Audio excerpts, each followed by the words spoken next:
The hero. I'm joined by Future X on commentary for the very, very first game, but we've got a super exciting event for we've got a super exciting first show for you. Excuse me, I just had a little bit of a moment there with some audio. We've got a very exciting day for you. It's Golden Sunday, first off, a day in which the community come together to kind of play a lot of Golden Sun in one sitting. But this is our first kind of, series relay race where we have a variety of players from all three games coming together to show what we've been able to put together for this series over the last few years. Obviously, the Golden Sun series started in 2001. Speedrunning this game probably for the last 8 to 10 years. Plexer is perhaps a name you know very well for this series, but he's been doing this, pushing these games for the longest time.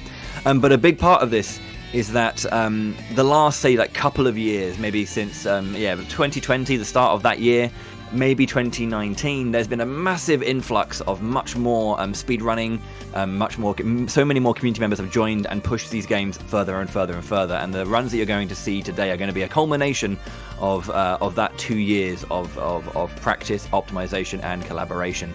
It's going to be a good one. We have three games: Golden Sun, The Broken Seal, Golden Sun, The Lost Age, and Golden Sun, Dark Dawn.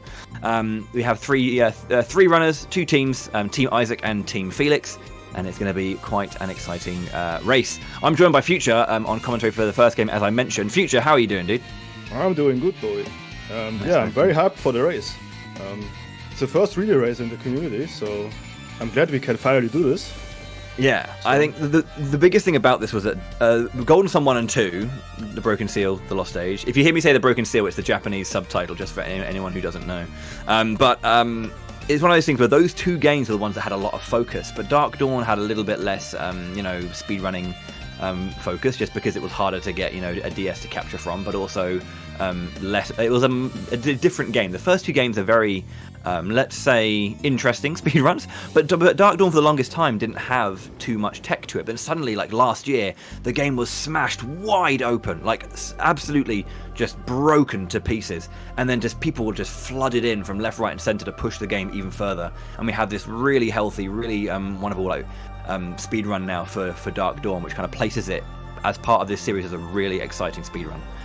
Which is definitely going to be a big part of this event. If you haven't seen the Dark Dawn run, it's going to be awesome. Yeah, the Dark Dawn run is especially very nice for speedrun now. All the clips you will see, it's definitely a very, very nice run and very technical. Yeah.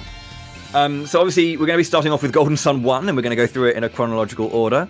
This is perhaps the most, popular speedrun of all of them. It's the first game, so, it's the one that a lot of people know the most.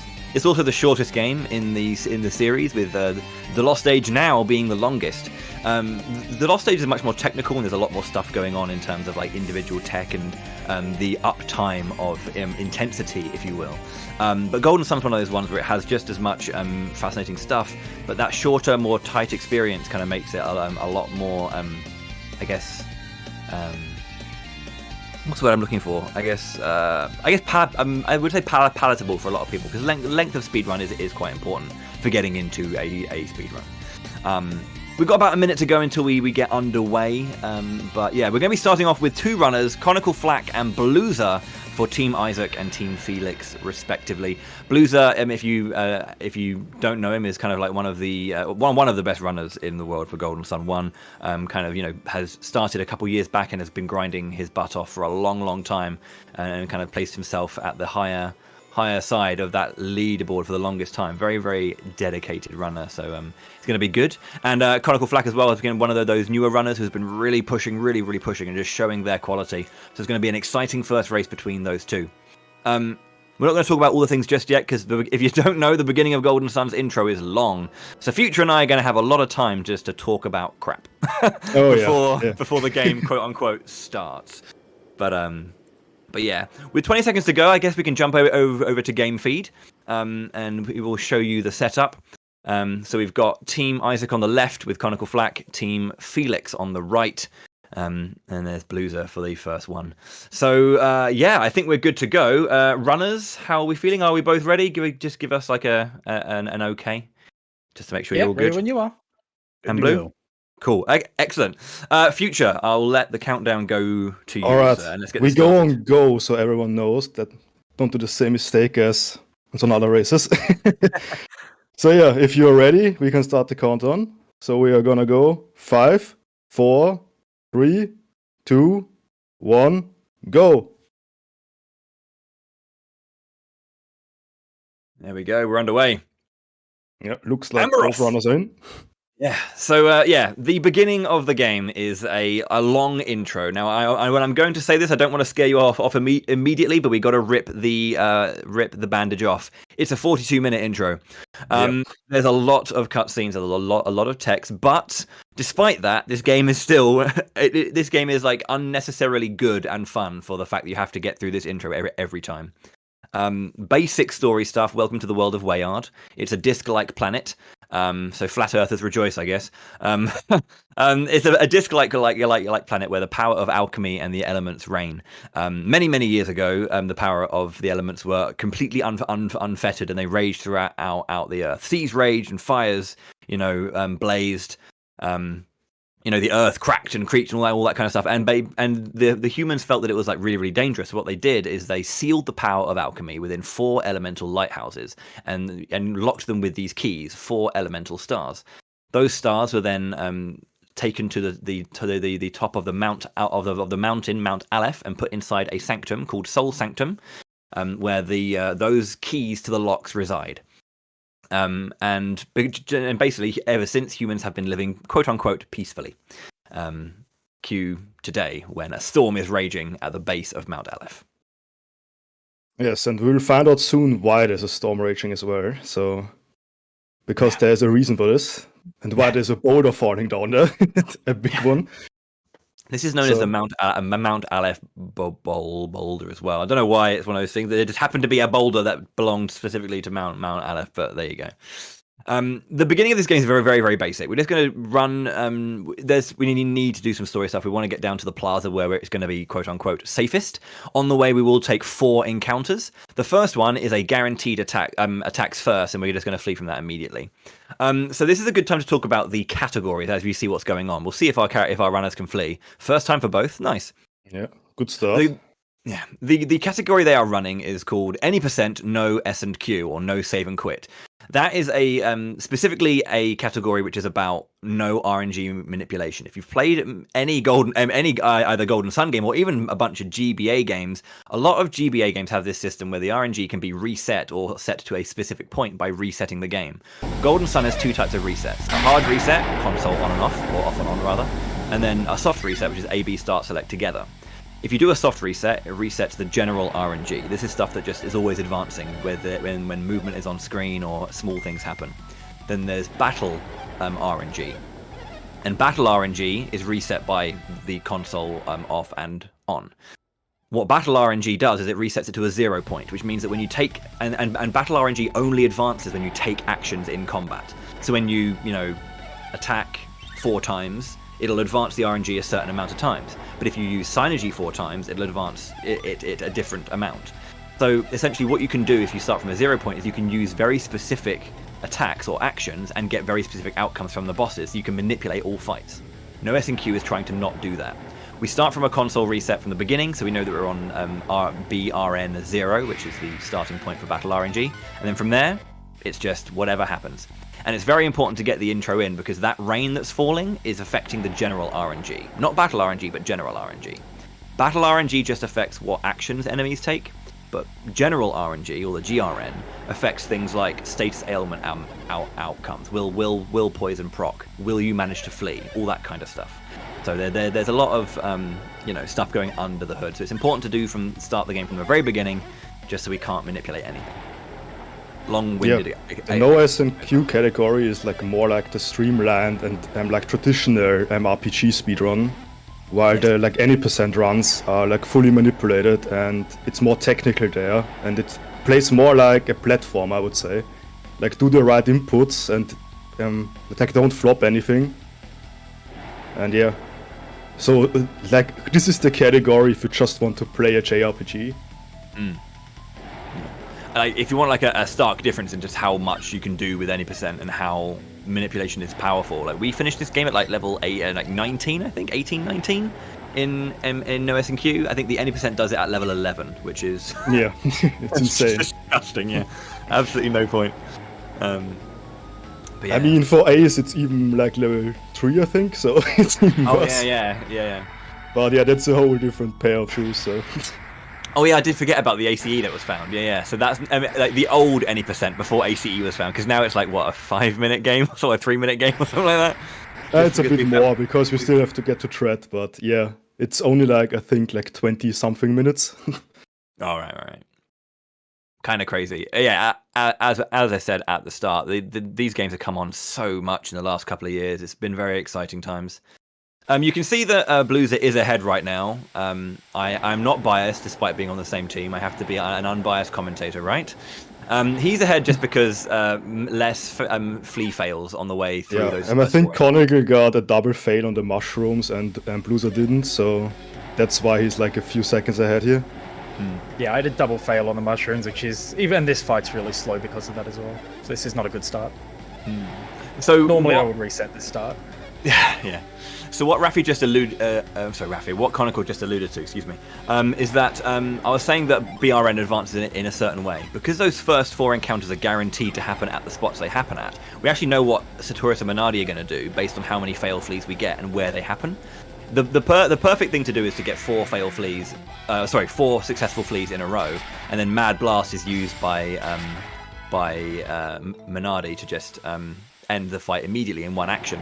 But there we had a Death Size and a Heat Flash, and a Death Size and an Eruption, which actually means that Conical did save some time on Blue, just a little bit there on that fight. So yeah, we're basically tied again, or not tied, but like only 2 seconds apart now, which is very nice. Like it just shows how like little animations can always make a difference in this game, and especially on the last fight, as we can see then. But still a long way to go there, so we'll talk about it when it's time. Also, to note as well, just in case you're wondering, like how most runners play this game, there are different ways to play this game, obviously, and speedrun it. When it comes to our console options, some people do run on the Game Boy player. I mean, it's possible. I wouldn't recommend it. DS is also possible to run on, but I think the most common one you'll see from the community is to play on the Nintendo Wii U, because the Wii U VC does have access to obviously Golden Sun 1 and 2. On the VC, you can make use of the Wii U Pro Controller, which is an incredible controller that gets charged once every 4 years. And then about that. Yeah, near enough. And also, this community does allow turbo controller usage, because there is a lot of mashing in the text. I should note that in order to mash this text, we hold down B and then mash A, L, and R. So some runners will use a turbo controller just to ease their hands, and we're completely okay with that as a community. 10 hertz, I think it is. Is it 10 or 12? Yeah, it's 10. It's 10. Yeah. Which is slightly less optimal than an optimal human mash, but it's still, saving your hands. And it loses about 4 or 5 seconds, I think, to like optimal mashing or like good mashing. So there's like a small penalty on doing it, but it will save your hands in the long run, so it's worth it. And RNG wastes way more time, so... Exactly, yeah. This is not going to be the difference between you getting a run or not. Exactly, yeah. We're going to be shown off to the powers and the magic that is present in this world right now, where obviously, I mean, to be fair, people are always like saying that thing like, oh, look at them using their powers for really mundane tasks. And like, if you're telling me that you wouldn't use like your psychic powers to like, do your basic chores, you would definitely use that. But synergy is the magic in this world, or you can pronounce it synergy if you want, but I've always read it as psy-energy, so synergy. Yeah, me too. But yeah. So there are 4 elements, fire, wind, water, earth, obviously, and they are represented by Mars for fire, Mercury for water, Venus for earth, and Jupiter for wind, which, when you just listen to it, it makes sense, I don't know. Yeah, so Veil tends to have earth and fire adepts, and adepts are people who can use psy-energy, this psychic power, where, it'll be shown in this game in the form of, like, a hand that moves things, or, all that kind of stuff, but, you can see, like, and then you can see characters using it when like those bars or waves are going down their body. They're tapping into that like energy, and that's thanks to the powers of alchemy and the elements that are still in this world, even if the true power is dormant. Yeah, and it's maybe like worth to notice that only other adepts can see Psynergy as well. Like normal people can't see it. Like they just see something move and they're like, "What? What happened? The pillar moved. What?" Yeah, but they're not too smart. Yeah, because they can't see the big hand. There is actually kind of like a funny moment early on in when we get out of the intro where you can kind of like enjoy that. But right now we're just getting introduced to the characters. Isaac is the main character of Golden Sun 1. And yeah, his friends Garrett and Jenna. Yay, Jenna is the best character in the game. Garrett is not.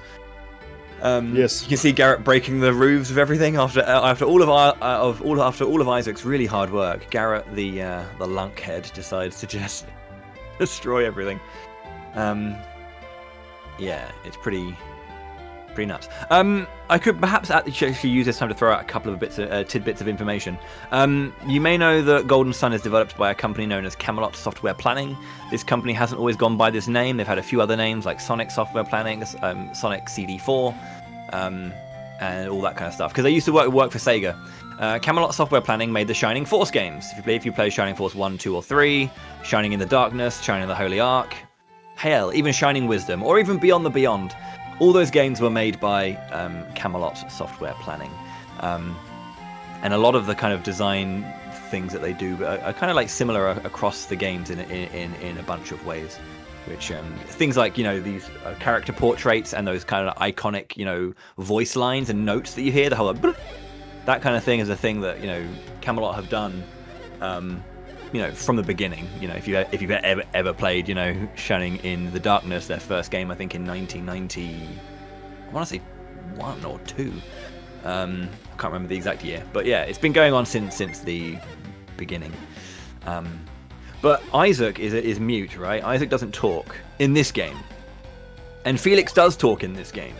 But in the Lost Age, Felix doesn't talk in that game, and Isaac does talk in that game, because Camelot had this weird thing with having their main protagonist, like as in the character you control on the map, never talks, even if they're in another game and they do talk. I don't know why. It's really weird. Felix has like one voice line in TLA, right? And he just says "why." I think that's the only voice line he has. Yeah. Technically post-game, but let's not go into that. That's too much. But yeah, we're now introduced to Kraden, who is the resident... Well, he's not actually... He doesn't live in Vale. He is a scholar who came to Vale to study and teach, basically, and he's become a mentor for the 3 kids. I don't know how he got that job. He must have great credentials. Yeah, he somehow happens to have a very unique item, because Soul Sanctum is the housing place, is like this kind of like a sanctum that worships the sun, right? And Golden Sun, the name of the series, alludes to like an event. It's like a thing that exists in the world, and Soul Sanctum is said to be kind of like a place of worship for that concept. So Kraden's here to have a look at that and study alchemy and all that kind of stuff from Vale, the last known place of, you know, the powers of alchemy. Because Vale, the people of Vale are almost like guardian or like protectors of the lock and the seal on the power of alchemy. Because obviously the elemental stars are housed within Soul Sanctum.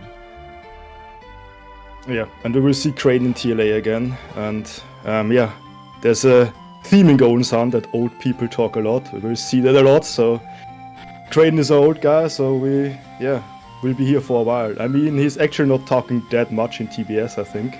Like, only in the intro. And then we don't see him again. Spoilers. Wow. But yeah, the runners are going into Soul Sanctum now, which is like the first real dungeon we are doing. It's not a hard dungeon, like we only get level 1 enemies now. But the play here is that we just flee from everything. Mm-hmm. So we just hope we get the good encounter rates and first turn flees, so we save the maximum amount of time there. If you're Blueser though, you'll always get first time flees because this man's intro luck is insane, I swear. Yeah, like Blueser's early game in general is insane, and then he throws everything away in the late game most of the time, but we'll see about that. The runners are in the chat, by the way, so I'm pretty sure Blueser's like seething at being like called out all the time.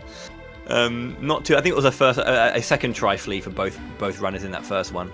Do you want to talk about flee chance? Because it's going to be very important. Yeah, the flee chance is calculated by the average level of the encounter and our party level. So right now, like everything is level 1, so it's 50% chance initially. And like every failed flee gets 15% on top of that. So it gets better by like every flee. But the problem is, like even if you have a 95% chance, you can still get a triple or even quad fail in some instances. And yeah, then you hate yourself because it's just very bad.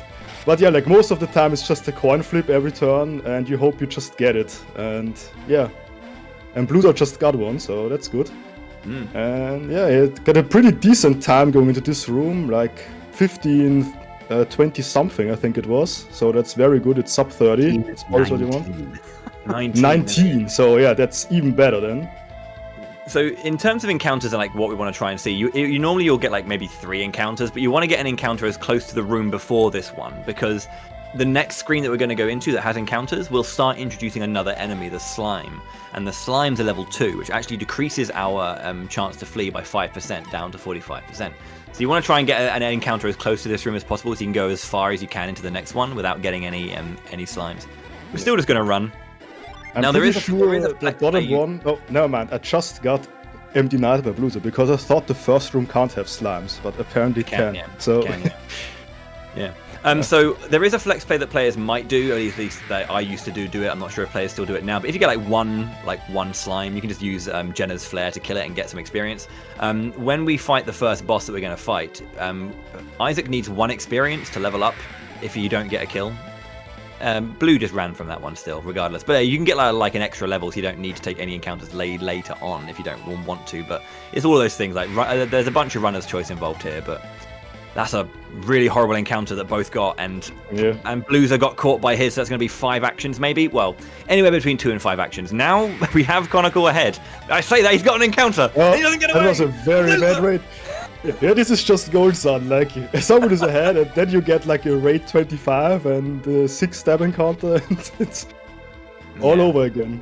But yeah, we are basically tied now, or not really. And Blues are still ahead, but like, quite a bit actually. Yeah, like, fair bit, like 5 seconds. 6-7 seconds, yeah. But yeah. The back and forth is going to be pretty intense based on how Flee works. So I'm going to throw out 2 terms that you're going to be hearing quite a lot from us, and that's AF, attacks first, or CBS, caught by surprise. These are this game's preemptives or back attack. So when you get the preemptive, it's an attack first. This is a guaranteed flee, and we will pretty much only ever use an attack first to flee. There's no point to take an encounter unless you get an attacks first on like a fight that we actually have to take. Which are usually things like Ginny, which we'll talk about that in just a bit. We'll try not to blow your mind with all the mechanics. And then caught by surprise just sucks. A caught by surprise in a bad location will end your run, pretty much. Say hello to Tunnel Ruins and Venus Light. Wait, you just skipped the Tunnel Ruins encounter. Wait, what? Yeah. But yeah, so the time our runners are looking for roughly is you want to be getting to this room sub 18, which I think both runners did. But yeah, you want to be getting here around sub 18. They both got a 3x actually, which is like the lower end you can get. So like very good time there for both of the runners. But yeah, so this is now the heart of Soul Sanctum. And this is going to be the most painful, quote-unquote, bit of the intro. We've had fights and stuff to run from, so we get to listen to Isaac's theme every now and then. But this is an 18-minute segment of 1 puzzle to solve and then cutscenes. So, yeah. This is one of those things where like runners will usually just spend all their time talking about crap. This is pretty cool, though, but this is kind of like why the storm happened earlier. So this puzzle here on the top of Soul Sanctum, on the right-hand side, if you push statues onto the blocks, it will kind of use this light, and it will start changing the sun, like the moon symbol, to a sun. But if you don't do it by doing this, if you do that before doing this left puzzle, it causes a negative reaction. If you try and do that, Kraden, who's on the lower floor, is like, whoa, stop, pull that off, because you're going to cause a cataclysm. So right now that we've fixed the puzzle on the left-hand side, by having that statue drop into the hole, it hits a switch, which means that the trap isn't set anymore. So we can now successfully swap the sun and the moon tiles. and then make our way to the true heart of Soul Sanctum. And this is what happened to Saturas and Minardi and caused the storm earlier on. Saturas and Minardi were two strange figures who went into Soul Sanctum to try and get the elemental stars for themselves, but they didn't solve the puzzle up here correctly. Yeah, they're not that smart apparently. Like, it's not that hard of a puzzle, but yeah, they didn't do it. Yeah, I think the inference is that Saturas and Minardi, they had like a party that came with them, and they're actually very like nice people insofar as, you know, we'll never leave someone behind. Everyone comes with us, kind of thing. So they didn't have someone downstairs watching the potential cataclysm. They were just standing up. They were up top trying to solve it. When it all went to hell, they legged it, but they didn't have anyone else to stop them or kind of like think around what they were trying to do. They're a little bit too short-sighted there. Yeah, it's just they fell into the trap, and yeah, they basically summoned the apocalypse upon Whale, and people died. Yeah, including Felix and Felix's parents. Yeah, exactly. I won't see him ever again. No second Golden Sun. Yeah. Don't worry. I mean, Team Felix is just one of those things in memoriam, I guess, that we'd. True. Yeah. So this is it, right? By swapping the sun and moon phases in these rooms, and there is a secret door into the Sea of Stars, and this is where my personal favorite song in the series is, which is Elemental Stars. Yeah, I think everyone can agree on that. Yeah, amazing song. The reason this soundtrack is so incredible, first off, it's composed by Motoi Sakuraba, of such fame as Shining Force 3, Star Ocean, Tales of, and I think even Dark Souls, I think they did. But this, for me, personally, is what I would consider to be their magnum opus in terms of composition. Not because I think the compositions themselves are great, but because Sakuraba managed to get this quality soundtrack out of the GBA sound chip, which is a feat and a half. They're managing to get these wonderful sounds that you like. This particular track has this wonderful like choral feeling to it as well, and I think that's incredible to be able to achieve that. Yeah, like the sound chip is not that great in the GBA, but yeah, it still sounds so good even today. Like even the graphics, like they hold up to this day, I think, in this game. And that's a really nice feat. Like I don't think a lot of games can do this today, because if you look at like PS1 or PS2 games today, they look kind of washed, and also like, I mean, there are still very good songs on like these consoles, but like the graphic on the GBA, I can tell especially, I can tell in this game, it's just so great and it aged so well. It's still a joy to play it to this day, and even if you do speedruns like we do, it's always a joy to look at it. Yeah, it's I believe it's done using pre-rendered sprites, right? So they render them in 3D and then they make them into sprites kind of thing. So it's kind of a very interesting technique, which you see in quite a lot. Like, I mean, I know I'm going to harp on about it because I'm a massive Camelot fanboy, but Shining Force 3 and Holy Ark use the same method, but there are plenty of games that use this method, of course, but it's just, it's one of those things that Camelot have done quite a bit, so they're used to it. Also, if you've played the GBA Mario Tennis and Mario Golf games, it uses an evolved engine of this one, I think, or they kind of took this engine and kind of I was actually surprised when I looked at screenshots from this game. It looks so similar to Golden Sun, like the text boxes and all. Yeah. It's almost like they were like, we've already got a good engine, we might as well just use it, right? Yeah. Work smart, not hard. Exactly. Yeah. But yeah, this is a long cutscene section. And now this, as I said, this is a Sea of Stars. This is where the 4 elemental stars are housed. And the elemental stars are the keys to unlock the power of alchemy hidden within the 4 elemental lighthouses in the world. And yeah, that is a bad thing. Bad. Because the power of alchemy and the power of the elements fully unfettered is dangerous. Dangerous. So, of course, you know, Kraden had no negative intentions, but he gave us 4 mithril bags with which to hold the 4 elemental stars. So he clearly wanted them for himself. The bastard. That greedy bastard. He's a scholar. He is a scholar. One thing you should know about Golden Sun is that there is a direct age to cutscene ratio. The older characters are in a cutscene, the more time they spend talking. Kraden is like 469, so he is going to talk a lot. And then there's other characters like Babai, who's like 4,000, I think, because considering the length of his cutscenes. Yeah, about that, yeah. Yeah, jeez. But yeah, Kraden's great. He is genuinely a very good character, even if he does talk too much. I mean, the Dark Dawn players will know that for a lot. Yes, and you can make him mad in TLA. Like, that's you the can best make part him about mad it. Yeah. Really piss him off. So this may not seem all that interesting, but there is some minor optimizations going on here where you can do what's called half tile jumps. So in this game, you can jump across gaps of one tile, but you can actually kind of connect onto them like slightly off from the alignments. You'll see a lot of runners try and get the half tile jump just so they can like stop get a few frames of time saves. There, if you just like watch Blue, he's jumping from halfway across. Conicle's doing the same thing as well now, just so they kind of jump in a slight diagonal, which just speeds up the platforming just a little bit. Yeah, it's just a small optimization, but if you are like 1 pixel too far off, then you just stand there and waste time. So also, it comes with a bit of nothing else to do in this part of the game, so you may as well go for it. Yeah. This is perhaps the best time to hear from the runners when they're stuck in cutscenes. Yeah. Isn't this your favorite part of the entire run? Yeah. I mean, this is at least interspersed with a bit of movement. There is the longest cutscene in the entire game, as in just pure mashing and nothing else, is perhaps after we leave Soul Sanctum. That is the longest single cutscene. I'm pretty sure that's the one. And the one before that is the second longest, so it's basically back to back.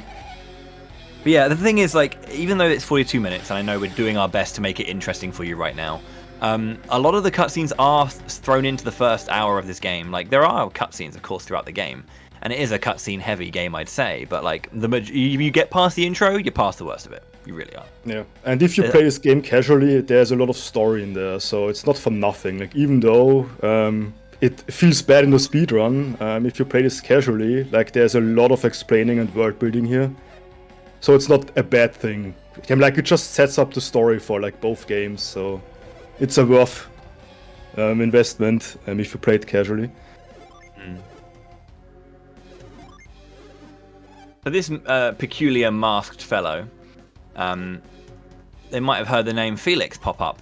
That's because Felix didn't die! What? How can you tell? Oh, wait. Oh, what? No way, it's Felix. What? Oh, Jesus. Oh, God. Felix didn't die when the boulder landed on him and his parents and Isaac's father. He survived. Funnily enough, Saturas and Minardi found him and saved him, and he's been with them for the last couple of years. Yeah. They just found him somewhere downstream the river and just saved him, I guess. Felix is also really, really cool.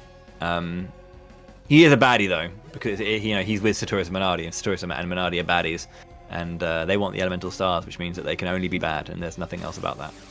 No two ways about it. Speaking of baddies, we're introduced to this annoying character. His name is Alex.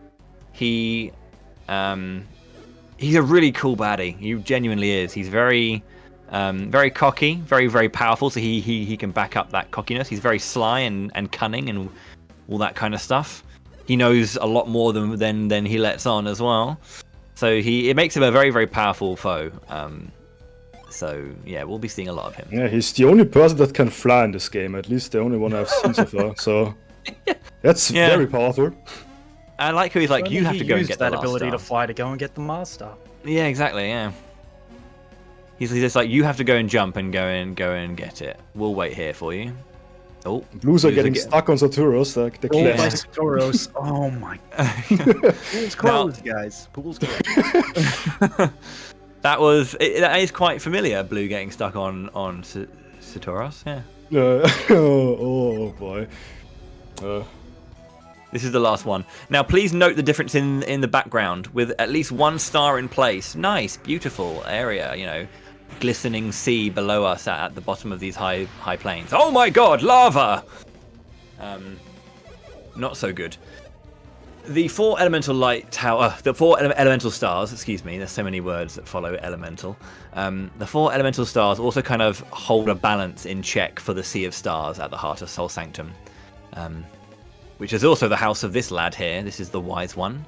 Yep, it's stone with an eye. He has an eye for detail. This guy. He is, for lack of a better word, I like using this word, the custodian of Wayard of sorts. He's one who kind of looks over the world and tries to protect it, but he works in mysterious ways, as all celestial beings tend to. Yeah, like I'm still not sure what exactly he is, because like it's not God, right? It's just like a guardian of some sort, like more like it. Like he didn't create the world or something. It's just like I'm a watcher and guardian, like for the power of the world, you could say. Pretty much, yeah. But he's very powerful, as we can see in a few minutes. Yeah, he's got some abilities. He obviously this Mount Aleph is a volcano. That's why there was the lava worried face emoji. But he's able to kind of quell the raging volcano and give us stall it enough time for us to get out, which is very important. But yeah, now that we've been separated, Felix, Saturus, Minardi, and Alex are going to take Jenna and Kraden hostage, and they will travel with them. And it's now us on us. It's our journey now to save Jenna. If it wasn't obvious, Jenna is Isaac's love interest. Very important information. Isn't it? Wouldn't it be the other way around? As in Jenna, as Isaac is Jenna's love interest. Yeah. Well, I think they have a mutual love. Oh, okay. I'd like to say. I mean, does Isaac? I mean, I don't think Isaac has a lot of voice lines, right? So how can you tell? But Jenna gets red in one cutscene. Yeah, she does go red in one cutscene. Yeah. So I think it's more one-sided here. Yeah, one thing you bring up a very, very good point, and I think it's something to like keep in mind as you're watching. Please keep this in mind as you're watching. Is that again, fanboy Camelot are very good at having their characters show their personality through action, and they'll do it in loads and loads of ways. That's why you'll see like when a character talks, they might kind of like their sprite might like go big or shake or something to show they're either shouting or emoting in some way. So keep an eye on the sprites throughout. There's loads of fascinating details used on NPCs and characters to show the personality behind the NPC and the character. It's really, really cool just how much they show off.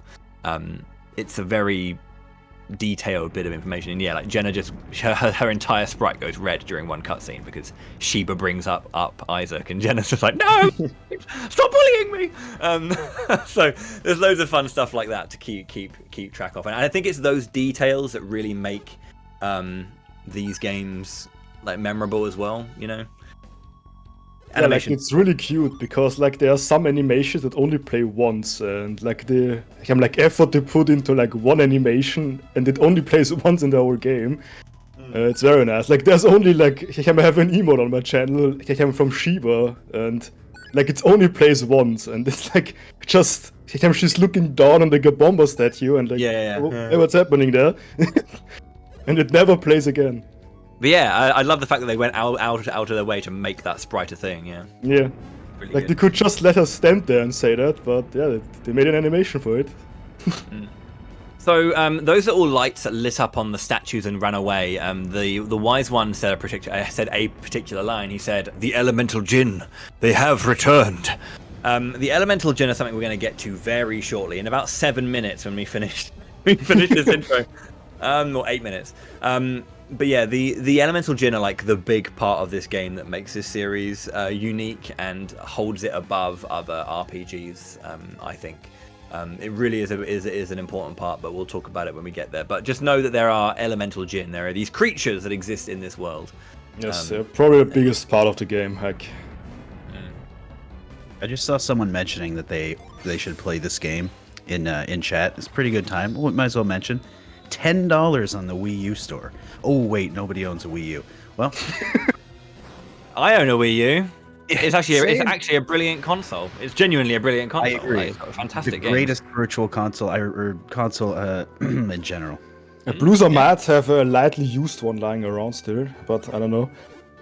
Nintendo, if you're listening, put the GBA VC onto the Switch. Thank you.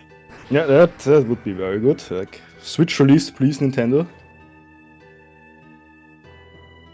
The GBA VVC would work so well for it as well because it's a Yeah. good, yeah. And the Switch is portable, and the GBA was portable as well. Like, it just works, right? Okay, so yeah, now that we've left Soul Sanctum, we've got our final long cutscene. Okay, now this is an interesting part where now that Felix, Jenna, and Kraden have gone off with Satoris Minardi and Alex, we have to have a chat with the healer of Vale and the mayor, where we get charged with the task of stopping Satoris and Minardi, retrieving the elemental stars, and bringing Jenna and Kraden and Felix back home safe. There are some interesting parts of this though, where you can actually say no to the quest and then actually just game over. But we're gonna say yes. So this is really cool. So I was talking about the personalities, right, and the telling story through action. This is a thing that they do in a lot of games as well. They have this kind of sepia-toned background where there's no text, there's nothing at all, but you can see the characters acting out and storytelling what's going on. We went into the Sanctum and we were looking for stuff, and then we were running around. And Isaac's confirming what Garrett's saying and explaining that, and then it's really, really cool how they kind of tell the story of what just happened in Soul Sanctum through this action. Ah! Yeah, Garrett is probably not telling the truth there, so because it's Garrett. He probably made some things up here and there. Because, like, oh yeah, we nearly died, and then I saved everyone. Yeah. Like, this is something Garrett would do. I can imagine it. Just, Garrett is an idiot, by the way. Garrett is a straight-up idiot. It's even better. During this very cutscene, right, Garrett's like, oh, I don't know, it's quite a big decision to say yes or no to this. I'll defer to Isaac's opinion. And Isaac goes, yeah. And Garrett goes, wait, what? Oh, God! Yeah. He's like, come on, dude. Like, such an idiot. I love it. Yeah. Oh, my word. It's Garrett. The only good thing he does is holding June. To everybody he ever talks to. Garrett's just a terrible person. Yes, and he does not know how the sea looks, even though he, like, literally is there. Like, he lives by the sea. Like, Whale lives by the sea. Like, how does he not know what the sea is? I like how, he's like, oh my God, I've never seen the ocean before. And it's like, you were just at Mercury Lighthouse, bro. Like, look out. Yeah, and not even that. Like, after I came, like, Mogul Forest and all that, we just passed the sea as well. I don't understand it. Like, just, Garrett. I have no There's words for even a this line guy. at one point where it says he stood at the top of Venus Lighthouse and looked out to sea, and he still doesn't know what the sea is. Yeah, exactly. It must have been C with 2 E's. Yeah, just look out to see something.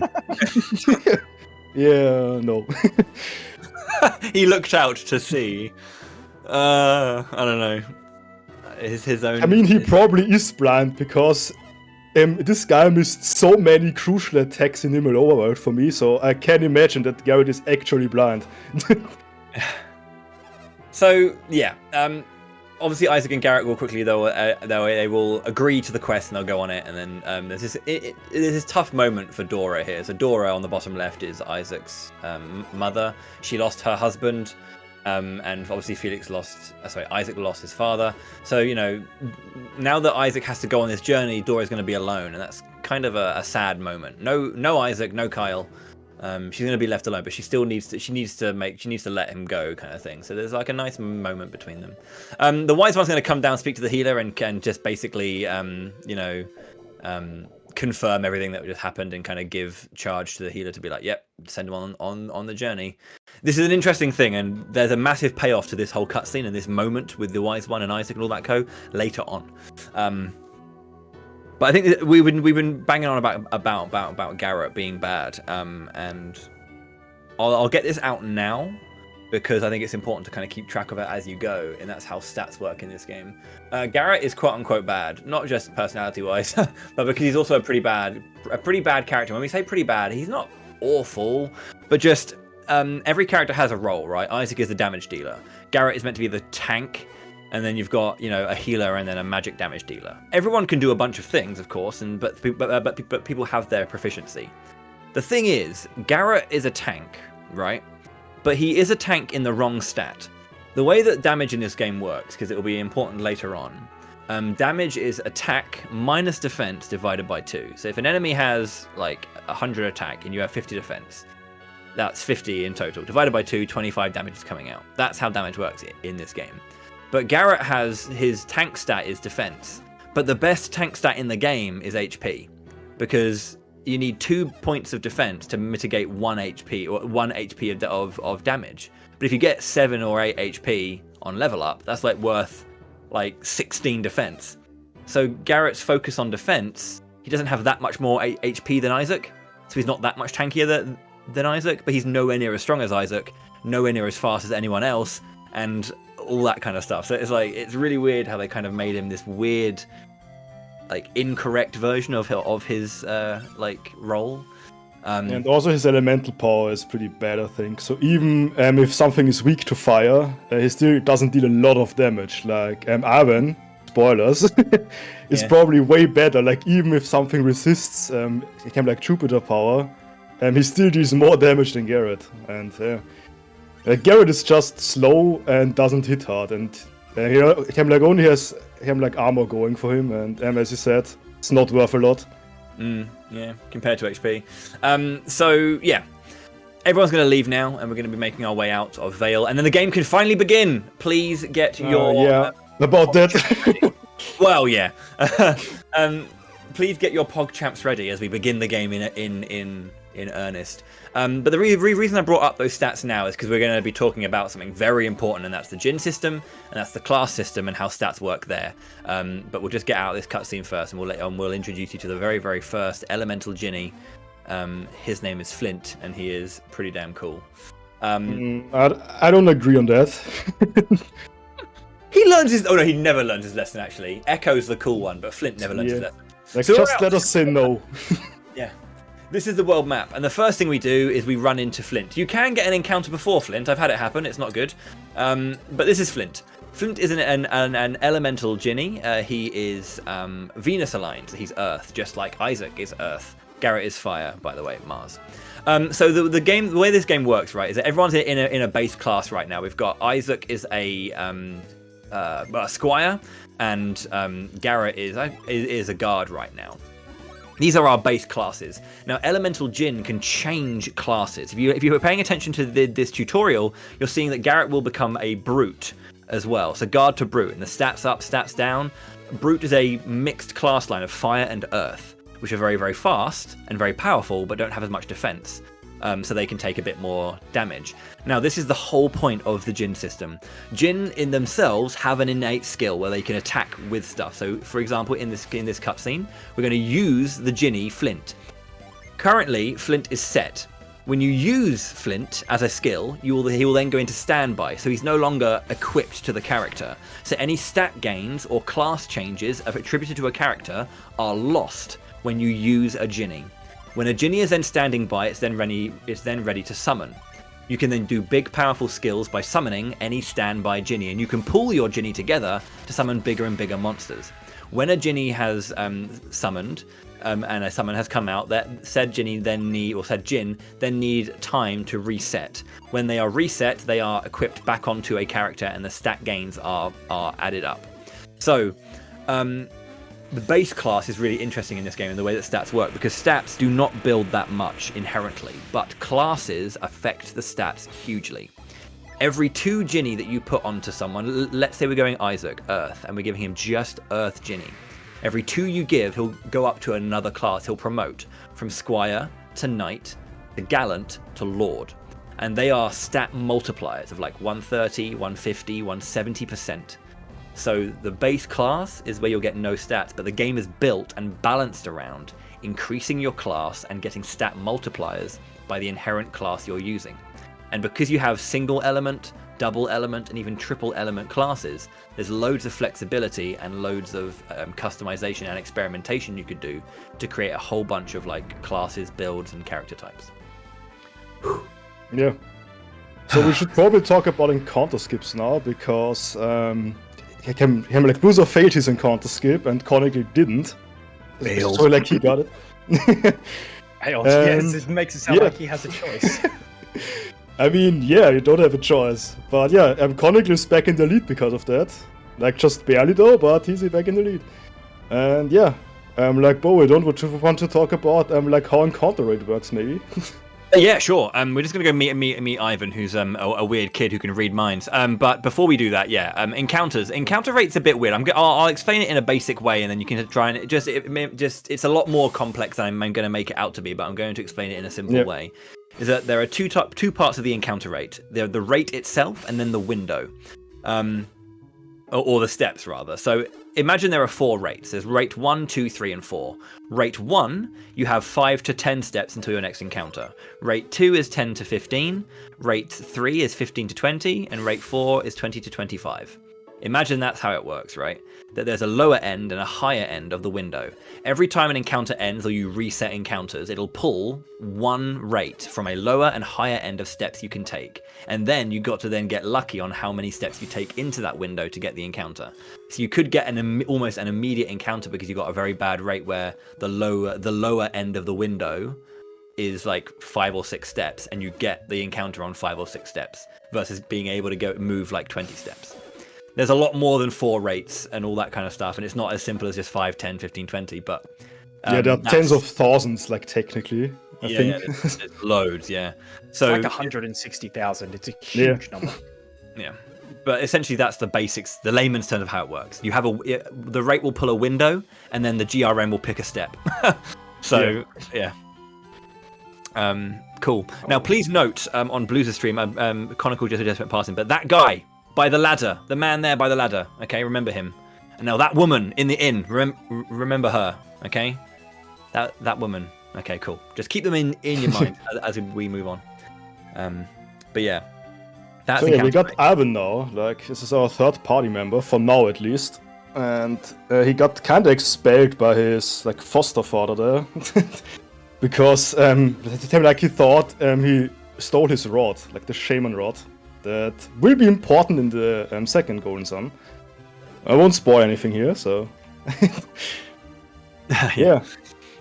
The reason Ivan's in trouble because he's looking for a special rod that he was looking after. The shaman's rod has gone missing, and a few other items have been stolen in Vault. And Ivan here is trying to find them, but he's got the power to mind read. So we're going to trap these thieves between Isaac and Ivan, allow Ivan to mind read till he knows where they are or knows what happened to the stolen items. We deduce that it is indeed them that stole them, but we aren't quite sure where they went.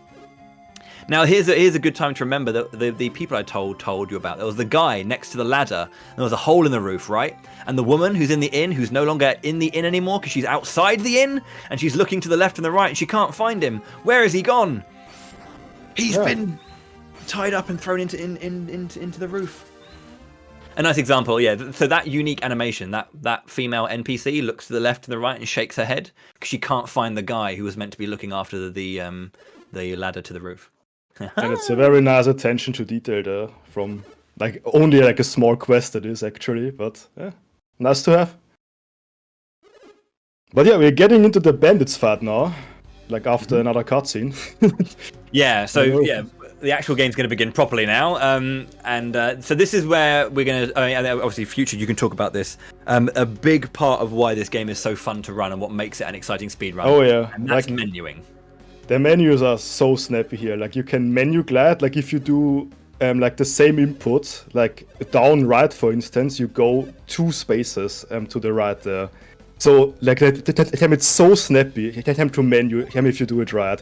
But then again, you can also overmesh something, and then you go 3 over, and you don't want to go there, maybe. So, yeah, it's just like a very, very like high skill ceiling to menu in this game, which is a very good thing for a speedrun. And you see top runners just slide through it. Like, as you can see now on Blues and Conic's stream, like, they just slide through the summon menu to the Psynergy menu, and just instantly snappy use the spares. Just there's herbs all over the place right now. So the opening play is Venus Flare Ray, and we're going to be doing as much AoE synergy damage as possible. You don't want to see these herbs. The guy in the middle is the most dangerous. He has a move called Slice, which can proc twice and deal a lot of damage. But there's been like 3 herbs on Blues' side. It looks like 2 on Conical's side. Yeah, with 3 turns in and no 3 so far. Oh yeah, also at 3. It's very bad fight. And there's the 4th one. we're 3 turns in and we finally got 1 kill. There's 4 herbs. Yeah, there are a total of 4 herbs. The main guy has 2, and each of the individual smaller bandits have 1 each. Conical gets his down. Bandit sword gained, and I think this should be the last turn. I think that. Oh, he defended. That's why. Oh, that's unfortunate. Jesus. So loser needs another raid. Slow fight. That's probably like one of the worst fights, or even the worst fight you can get for bandits there for Blueser. Very unfortunate. He's still got a sub 50 though. Yeah, that makes me feel bad actually, because I don't get them with even good fights most of the time. Sub 50's a lie, I'm pretty sure. Yeah, sub 50's a lie. Yeah. Someone paused the timer for about a minute just now. But yeah, that was very, very close. Slice only procced once on Isaac. If it did the double hit proc, Isaac would have died there. So it was kind of lucky to keep him alive. In this game is actually really bad. This isn't like Final Fantasy. We can just like buy like 99 Phoenix Downs and not worry about it. There are finite amounts of buyable Waters of Life, and I think there's like an enemy that is there a rare drop for. But each individual one costs 3 grand if you can buy them, but you can only buy like 4 or 5. You don't learn a revive spell until like level 19, and we're not going to be level. I think we level up to 19 on the second to last boss fight, and we go straight into the final boss fight afterwards. So we never actually have the revive spell.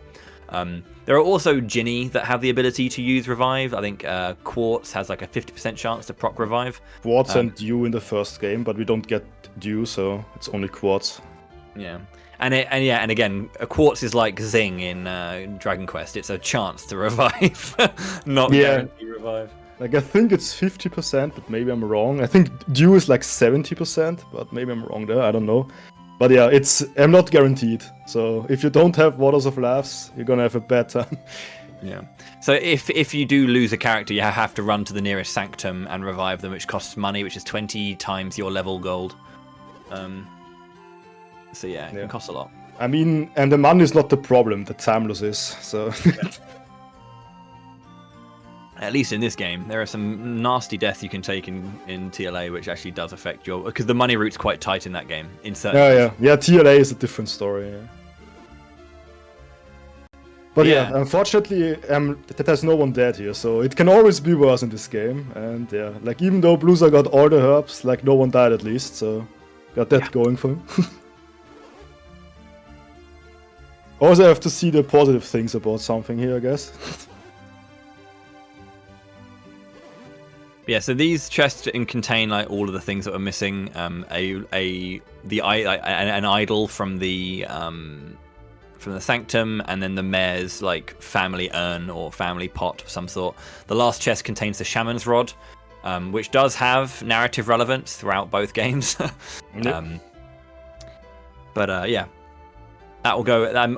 Ivan will automatically equip this, which is actually kind of, there's a cool little thing that takes place actually with Ivan. Regarding that, which we'll see at the very end of the game. But Ivan will equip that. Now Ivan's left us, and he's gonna... Goodbye, Ivan. We're never gonna see him again. Wait, he actually equips the rod? I did not know that. Oh. Yeah. Yeah. So I guess I can say it now for you. But like when we go into the final fight with Satoris and Minardi, he doesn't have it equipped anymore because they take it. I can never pay attention to that. Yeah. I learn something every day, I guess. Yeah, it's really cool. It's a really good. It's definitely better than a wooden stick, but yeah. So afterwards, you'll see Conical went, and Blue's doing it right now, to go and chat with the mayor to get a Water of Life. Great. So as you can see, Conical Flack is now running from everything. We're going to be going to our next place, the Bilibin Cave, Goma Cave. Goma Cave is horrible. You want to get 1 encounter on the way to Bilibin's? 3 encounters. Only got 3 encounters. Like that's very I got away from all of them first try, but that's rare to get 3. Yeah, I don't think I had ever had a 3 here. That's like really bad. Blue's on pace to have 1 encounter, but he got 1 just at the end there. He got away first time across the board though. So the fleas are like worth a lot. Like even if you get an extra encounter, if you first turn flea, it's also very fast. So it's not that bad for both runners here. Like even though they got 2 and 3 encounters. So a cool thing you'll notice as well, I think it's cool anyway, is that obviously you can cast spells from the menu, but you can set and shortcut 2 spells to the L and R button.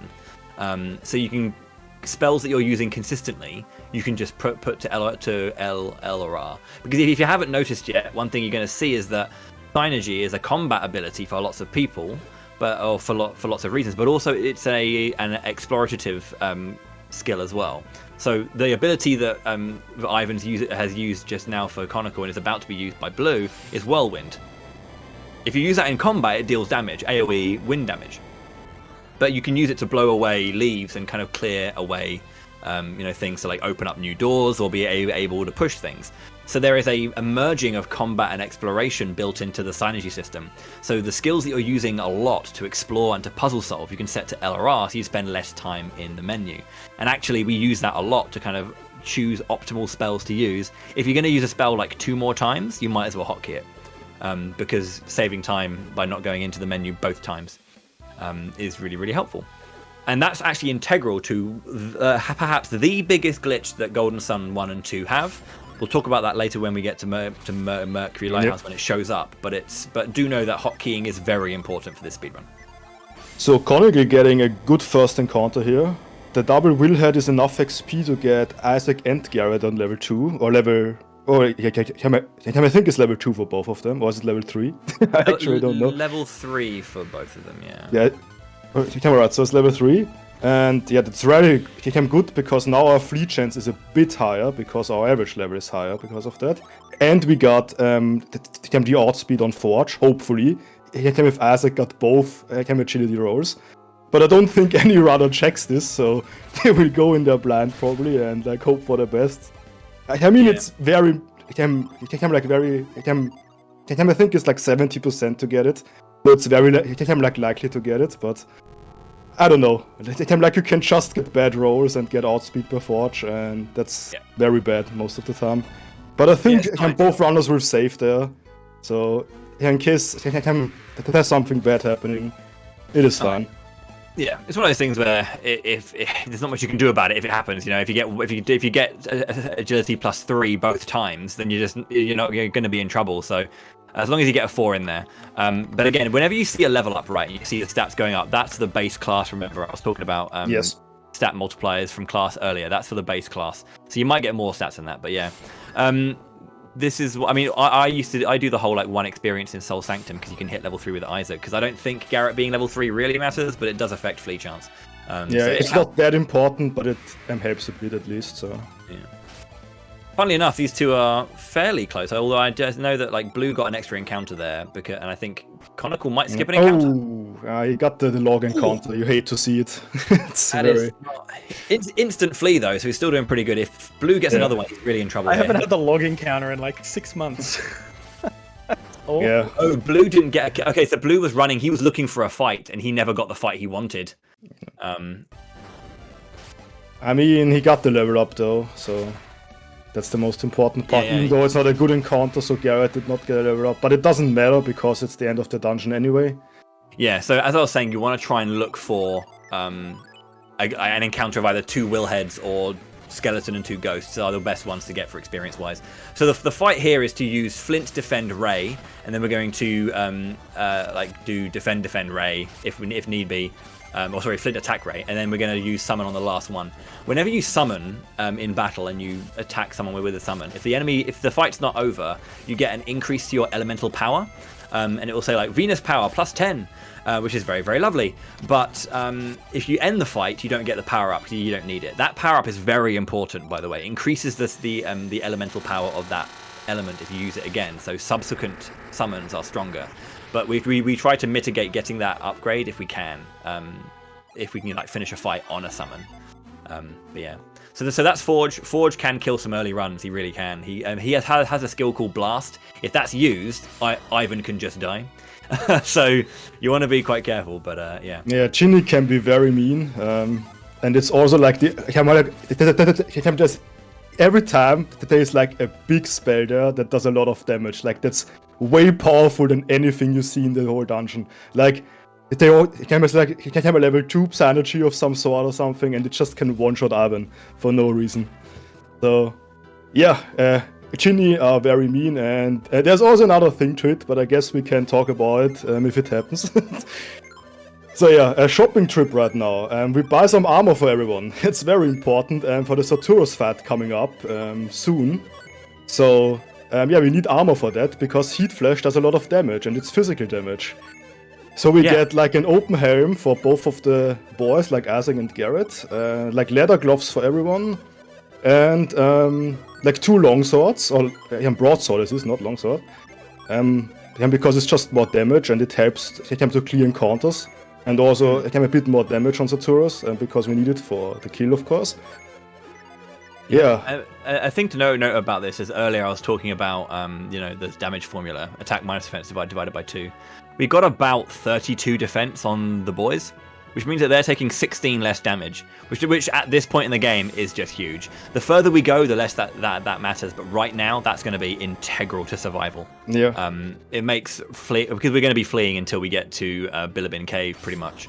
We're going to be taking a lot of encounters, and it's just the chance of fleeing is for some reason at this point for every runner lower than low. I don't know why, but like this split is probably the most hated split for all the runners. Like, I mean, it should be a simple split, but for some reason it's always like a time loss for everyone. It's so bad. Like I can lose like a minute there for no reason at all. It just makes no sense.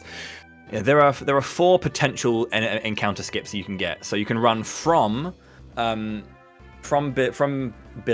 to Bilibin Barricade, which is where Chronicles just left. Then you can run from the Barricade to the to Colima Forest without an encounter. That could be a skip there. Didn't get it again. And then you can run from the forest to the village, and then the village back to the Barricade. So there are a bunch of skips you can get, and you can either get 5 encounters or you can get 0 encounters.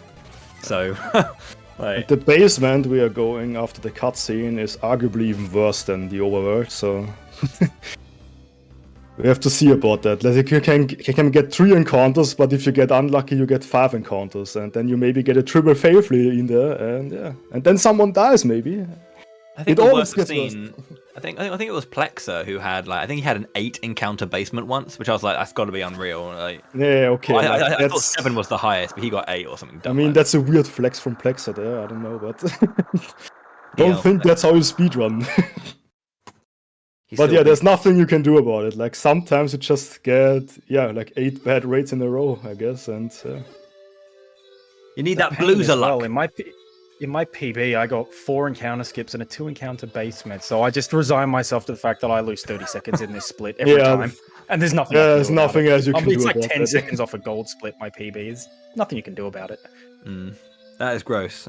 4 and 2. I think I've never seen a 2 encounter basement since running this game. So done it 2 or 3 times. It is possible. You have to get 3 very good encounter rates to get it to work, though, or 4 very good encounter rates. That was an interesting noise. So good. Sorry, my dog decided to run into the background. I see. I couldn't quite hear. It sounded like a bird of some kind. I thought I was like, oh, someone's got a budgie, but no.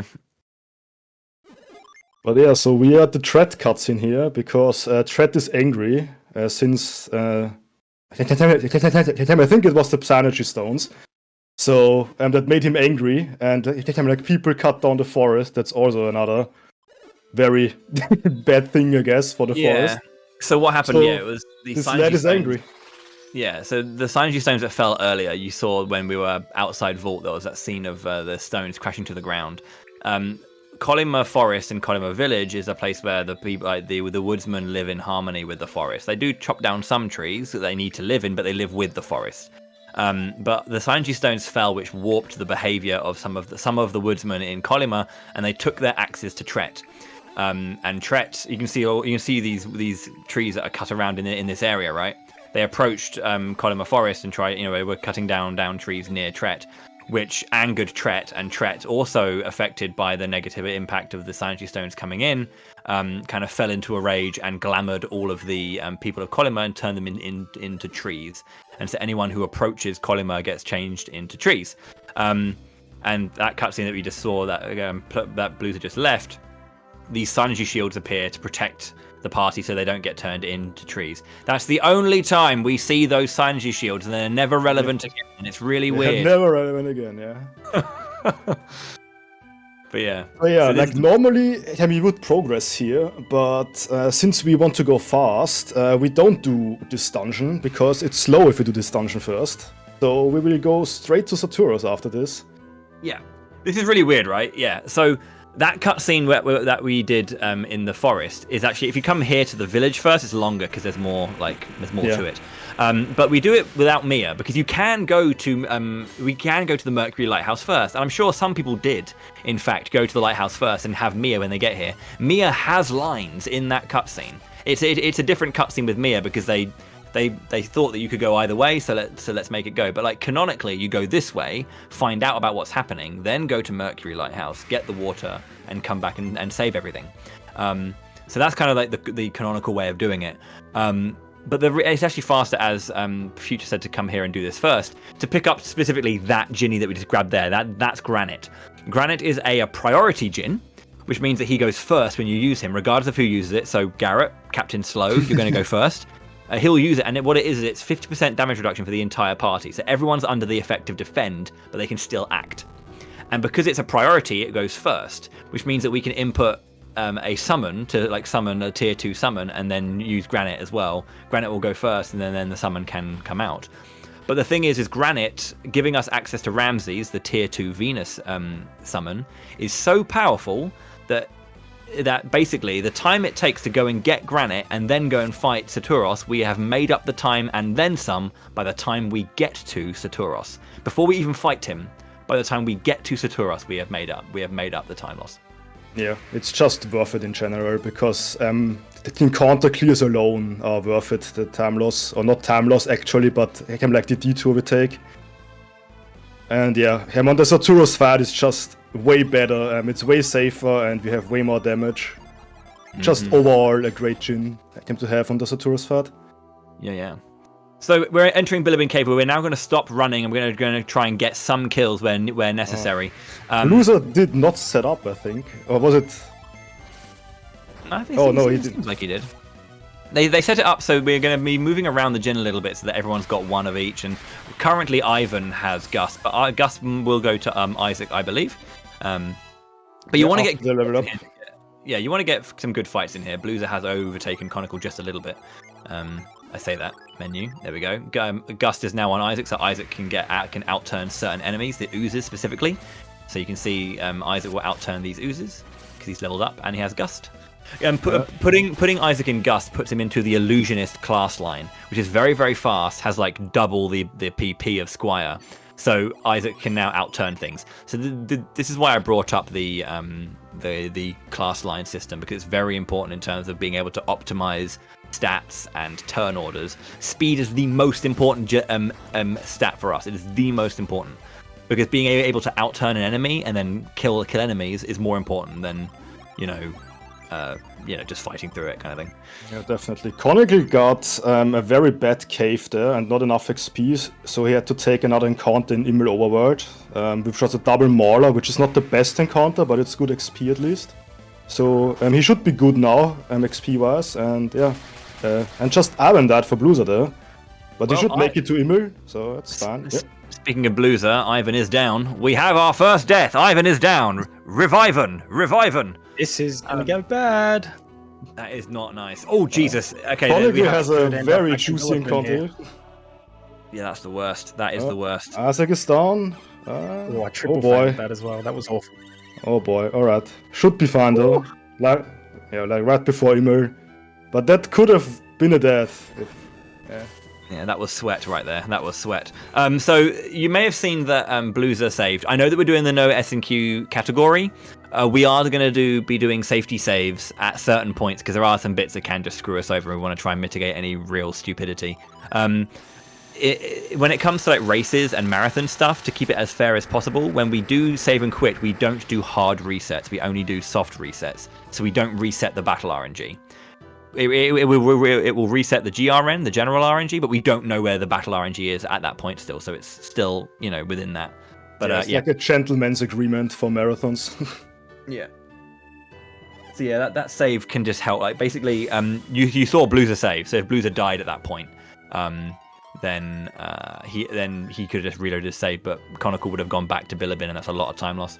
The Camelot fanboy in me has to mention it. The fairy that is Ply, right? Mia has this spell called Ply, and the fairy pops up. Everyone loves me talking about this. In Shining Force 3, Scenario 3, Chapter 5, there is a character called Primula who joins the Force. That sprite is Primula from Shining Force 3. Yeah, that's gonna be no test, guys. So yeah, it's gonna be on the test as well. But that is genuinely a direct Shining Force 3 reference. That is Primula, and she's awesome as well. She's a really good character. She's like an amazing healer and has the attack spell. So she's just like buffing everyone while they deal like crits and hit for like 150. It's great. I love Primula. Which also is interesting because it's called Ply, right? The spell in English, but I believe it's called Prey in others, like as in Pure, which is kind of close to Purimula, which is her name in Japanese. So it's like, yeah, it's kind of weird that there kind of is that similarity in like how they went about her name and stuff. I don't know what Bluza just did there, but I said Purasma. Come on, man. Oh, he's talking about Mystical Ninja. I see. Mystical Ninja starring Gomon.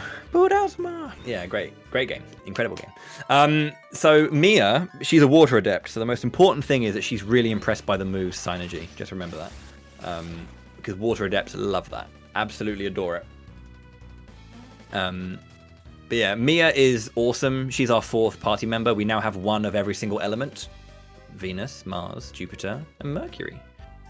The whole thing that's going on here is that the lighthouse flashed, which means that the lighthouse has been lit. So they got to the top already, and Mia's not happy about that. She's like, no, Alex must have lit it, because only a water adept can get into the water lighthouse. And is it lit? I thought it was just opened or something.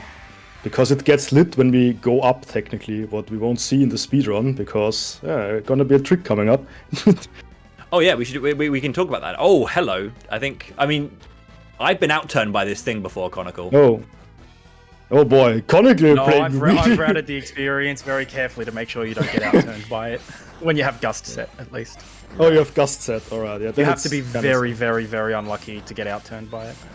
Yeah. So, right now, you can see Blue was wasting some PP. So I mentioned earlier that hotkeys allow you to smart cast and fast cast stuff, right? So we have Retreat set to either L or R, whatever one. I set it to L. But if you try and cast Retreat and you don't have enough PP from the menu, you can't use it. But when it's shortcutted, you get to the yes/no menu.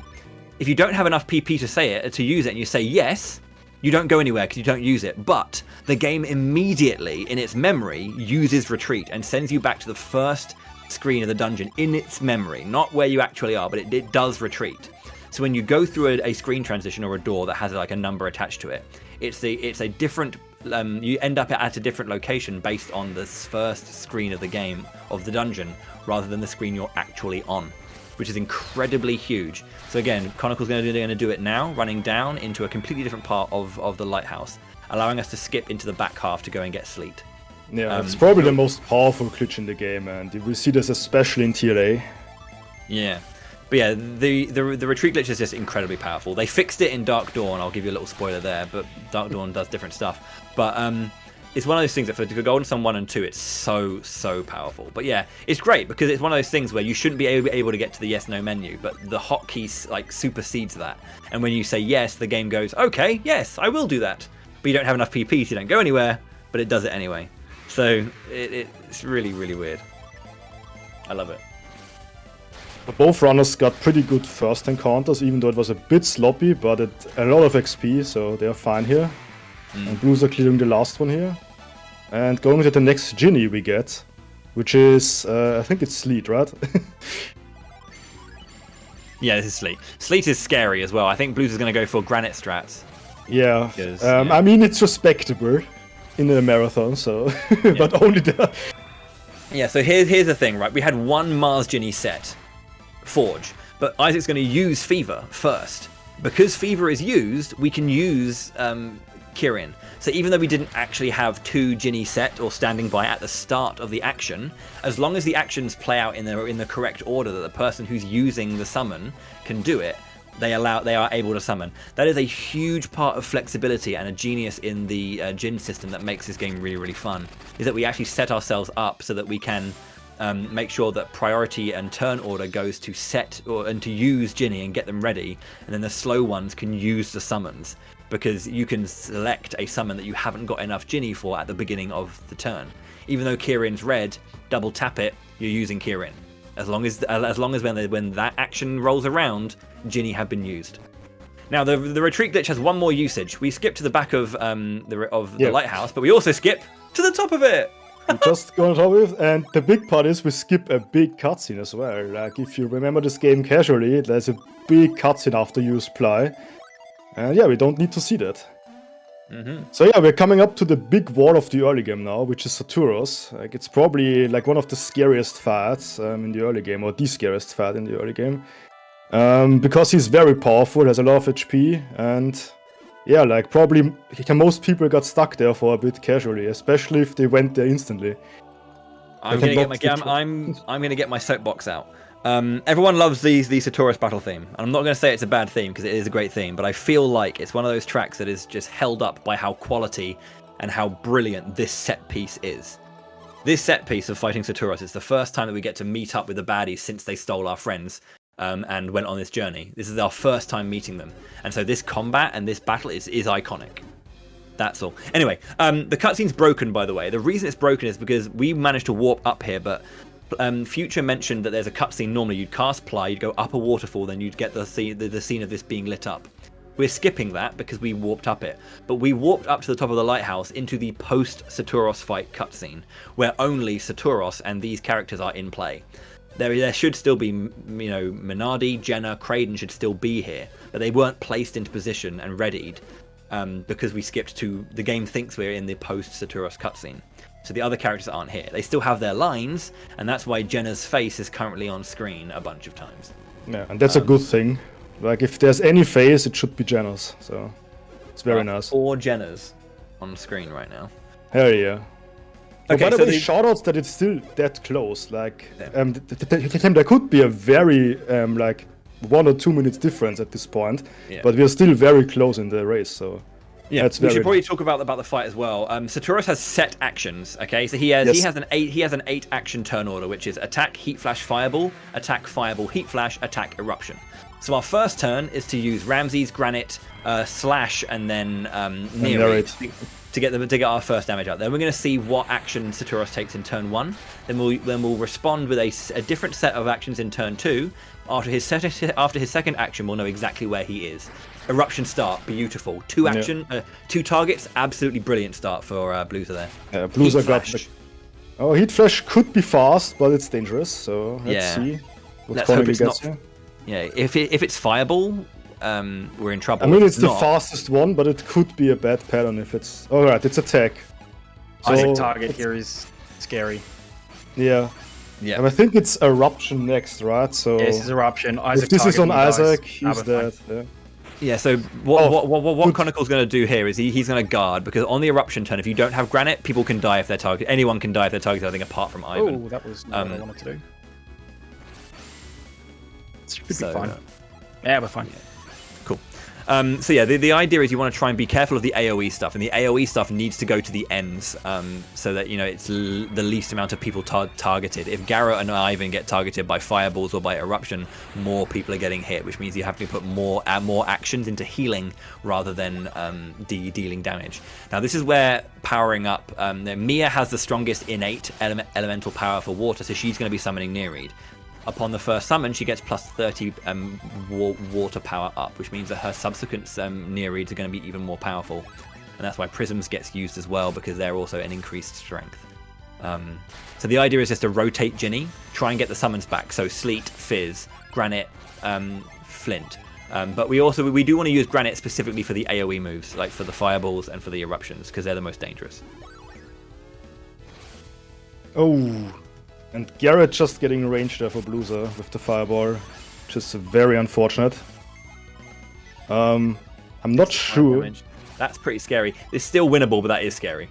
Yeah, we don't need the XP on Garrett, but it's scary now to finish the fight.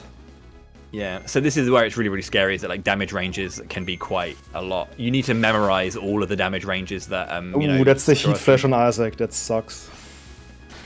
That could have been on Arben and he would survive this.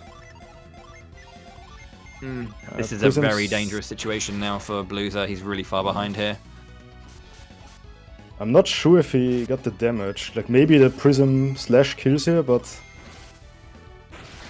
Oh, still not dead. Fast kill too. Conical gets his one down, yeah. Very unfortunate for Blueser. I got the fast kill by saving a turn there. Blueser, did he have a save there? How do you even soft reset? A, B start select. Yeah. There we go. So Blueser got a save, but yeah, that's like really unfortunate because it was late into the fight, so still loses a lot of time. But yeah, that just can happen, that you get 1 in 4 if you get a 4-target fireball there, and it's targeted on the one person that got a bit damage on him. I was gonna say 64 is like the upper side. I think Garrett took 65 damage on the hit itself, but that's the thing. That's the upper side of that damage. Yeah, it was a high roll as well. I think. Yeah. So very unfortunate. Because the way damage rolls work, I think it's like you can roll +5 on the base damage or +3 on the base damage, one or two. Do you know what my Saturos time was? It was sub 120. I think it was 119 5x, I think, or 119 4x. I think it was a 4x, but didn't look Given at I it. misplayed Billabong Cave, that's actually pretty good. It's not over yet. Yeah, and it's not over yet. Yeah, we still have a lot of RNG to go, and yeah, like Conical could die as well. On this is not over yet. This is one CBS Venus 2 lead at the moment, right? This is like Blueser gets an attacks first in Venus 2 is ahead. Right, yeah. It's like not even bad. You dying. Like Blueser should just get a god end game and could still be ahead. So nothing before Tret matters. He needs that future luck. Yeah. Future is the only runner in the community to have ever gotten through Tunnel Ruins without an encounter, which is an absolutely obscene encounter rate. Don't understate it. It was twice. Oh, sorry, Jesus, twice. Obscene encounter. Wait, you've done it twice? Also, yes, I got it like before the race and then at the GDQ race. I think that if any other runner other than Future had the end games that Future has, we'd see like we would have a 3-1x by now. I'm pretty sure. Like this man, I mean, yeah. If Plexer would get it, probably, yeah. of the last like 6 runs of Futures I've watched, 4 of them have been sub 7 Venus 2s. I'm just like, what the hell, dude? Like, well, you haven't seen my recent runs then. I got a 10-minute Venus dropped on yesterday. I guess that makes up for it. Stupid. Okay, let's go back into it for Blue here. So let's see what his first action is, which is Heat Flash again. Heat Flash this time. Again, Fireball is a scary one, but it is the preferred one. If it is attack, there's Eruption immediately, and we don't have Granite back up on turn 3. We will get Granite back on turn 4. So we'll see which one it is. Let's hope that's a 3 target. It is a 4. That's scary. Yeah, pretty bad. Thankfully, Ivan and Mia both go first, so like they have after Fireball it is going to be attack. So the idea here is you want to heal Garrett and Isaac specifically, because attack hits for like high 20s, low 30s. Heat Flash is like 50s kind of thing. So that's so unfortunate for Blueser. I mean, I'm actually surprised that Ivan did not tank the attack there. Yeah, that is weird. He should. Like, Garrett dying would make sense. I mean, he was already basically dead there, but like Ivan is tanky and got a lot of HP. Like 46, I think it was, and it still killed him from the attack. I thought he had 36. Oh, I got 36. 36? Oh. But, I mean, I've never seen attack hit into the 40s. Yeah, same actually. It's really weird. Yeah, it's just. You can't do anything about that. Like it's just like it was probably a high roll again. This is thing where like I'm wondering if maybe there was like a B press on that, and maybe there aren't some gloves equipped or something, which is like +8 defense and -4 damage taken. But yeah, that was quite surprising. But yeah, turn 3. Blueser going in a 3rd time now. It should hopefully work. The thing is like Saturos, even though you'll see a lot of runs that just clear it out nice and easy, it's not an easy fight. It can go wrong, and there are loads of things that we can do. And it's like the early game especially is way more dangerous with the new route, I think, because we are underleveled, and like 1 or 2 levels make a huge difference in this game. Yeah, they really do. The agility being the big part there, but like a level up on level you'll get anywhere between 6 and 8 HP. 2 to 4 PP, and then it's like 3 to 4 agility kind of thing. So it's like having an extra like 6 to 8 HP is just a massive difference, because again, that's the most important tank stat. So normally we're like Ivan would be a level higher, and he'd have over 100 HP. This is level 7 Ivan, I think. Or is it level? Yeah, I think it's level 7. I think it's 7. Oh no, wait, it's actually, I think it's 7. Yeah, it's 96 HP, which is I think 7. Could be level 6, but yeah, one of those two, whatever. It's like one of those things. Yeah, like it's the lower end for sure. Yeah. There we go. A 3-target fireball for once. That's That nice. makes things a bit safer. Yeah, 4-target fireball is definitely the worst. I think fireball's more scary than eruption. Eruption is just like definitely. And just there we because go. it's Ivan target. tanking the heat flash. Very nice. There we go. So fire will start heat flash, which means it'll be attack into eruption. So yeah, this is an easy heal. Just like Prism, of course, probably a nut will be used on Ivan here to get him back up to full HP. Attack. Oh, the snipe with fist, very nice. Blues are predicting the attack. Yeah, that actually is one of those things where you just pick a target and hope that you pick the same target he attacks. And that does make a massive difference in terms of attacking now, because it means you can just put out more offense and not have to heal with like Ivan beforehand. Because Ivan and me are both out turn, you want them to snipe any heals before Saturos gets his turn. But yeah, 3-target, not ideal. But the thing about eruption, it does hit hard, but then there's 2 single target actions afterwards: attack, then heat flash. So you don't have to heal as many people up immediately together, kind of thing, because there's only going to be a single target for the next 2.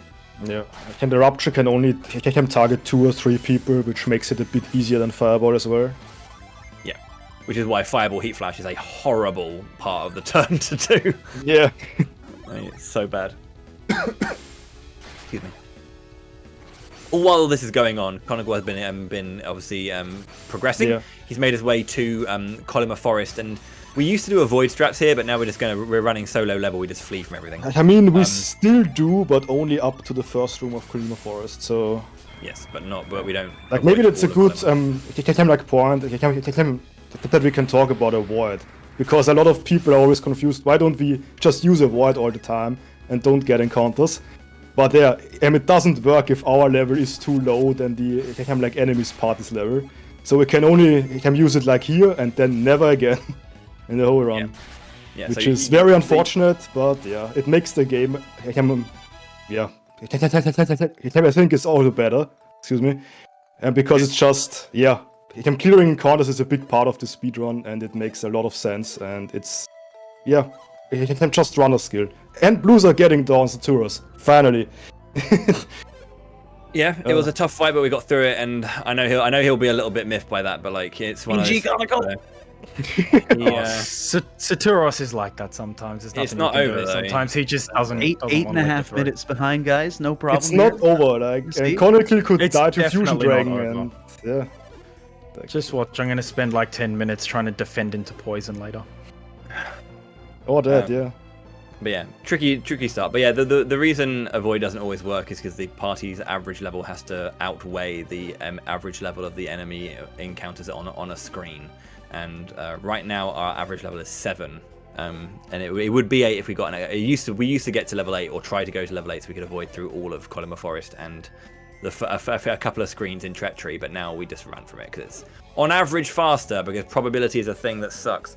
But yeah, we will see Avoid a little bit throughout TLA as well. So if you like Avoid, you will see it, don't worry. Now we're going to be fighting, not Gus Breeze. He tried to run away. He tried to run, but he didn't. Good guy. It's optimal. Optimal fight. Yeah, so Jin can run because there are two types of Jinni that you can fight, and there are the ones that are aggressive that you have to fight, and then there are some that you just grab. Normally, it's a case of the ones in dungeons are aggressive, apart from one of them, and then the ones that you find in dungeons are the ones that you. So yeah, the one in villages you can just pick up. The one in dungeons you fight, but the ones that you fight, the Overworld ones you will see, they are also. Yeah, they're dungeons, though, quote unquote. But yeah, the thing about that is that they can flee, and there are some fleas that are absolutely disgusting. They are really, really bad, and they will cost you upwards of a minute. And there are some that don't do anything at all. You just reset a room really, really quickly. In general, any fleeing Jinni is bad, but not all Jin fleas are the same. A Jin flea for Vine, whilst annoying, is not as bad as Quartz fleeing. Because Quartz is probably the worst one, yeah. It's like a flat minute. Because you get an extra encounter guaranteed, and that's always slow. Setting up for the Tret fight then. I believe Chronicle will move Mia to slot 1 first of all. We're going to be changing around the position so that both Mia and Ivan are on opposite ends, so the tanky people are together. So the way that AoE works in this game, if you don't know, is that it's splash damage. So the main target takes the most damage, and the damage decreases as it splashes out. So by separating the squishiest members, they cannot take a joint big hit together.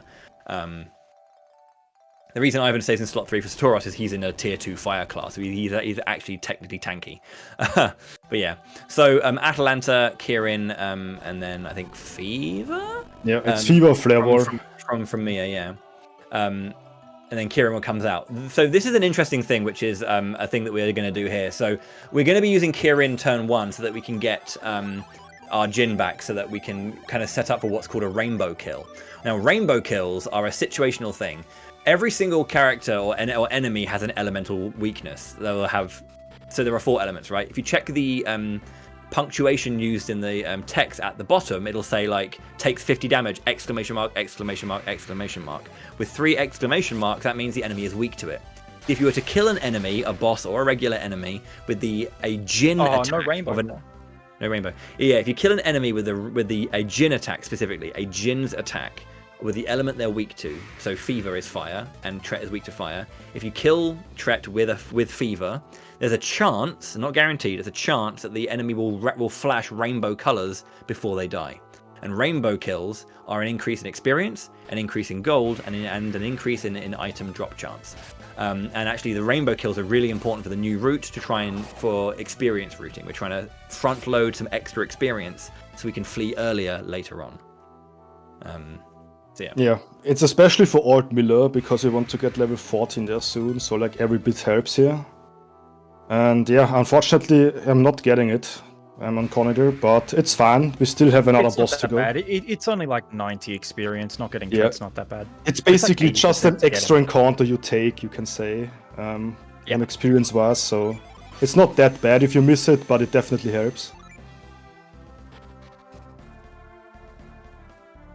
So yeah, Blues are doing the same thing. Experience curve where I would normally be anyway, so it's fine. Yeah, probably because you took that email encounter, right? So that's always nice. Yeah, well, I had to because I had to flee from the first Bilibin encounter.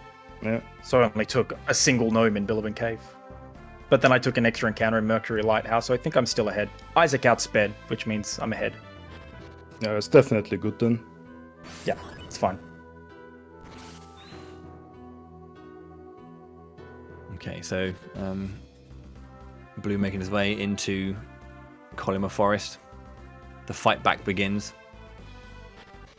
So as I said at the beginning of the event as well, that the last 2 years of this game's speedrunning life has been very important and very integral, and a lot of the big changes have happened within the last 2 years. I mean, the any percent no S&Q itself got popular about 2 years ago as well.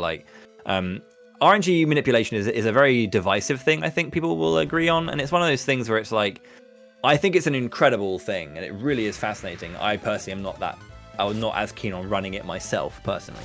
I think they're great runs to do, but I'm not a fan of running it. So the no S&Q was kind of pushed as a new thing to try and create a category that more people can play, and it's worked incredibly. The leaderboard went from 2 or 3 people to 20 plus. It's been an incredible couple of years. But yeah, a lot of that stuff's kind of been condensed into like the last year and a bit, 2 years, where a lot of these optimizations and changes have happened. With more eyes on a game, you can find more stuff, right? And this route, it's going to happen a little bit later, but this route has actually got some big changes, and that's where like the rainbow kills started coming in. Because before we didn't need to actually worry about the rainbow kills because we fought more encounters and there were more bosses to fight.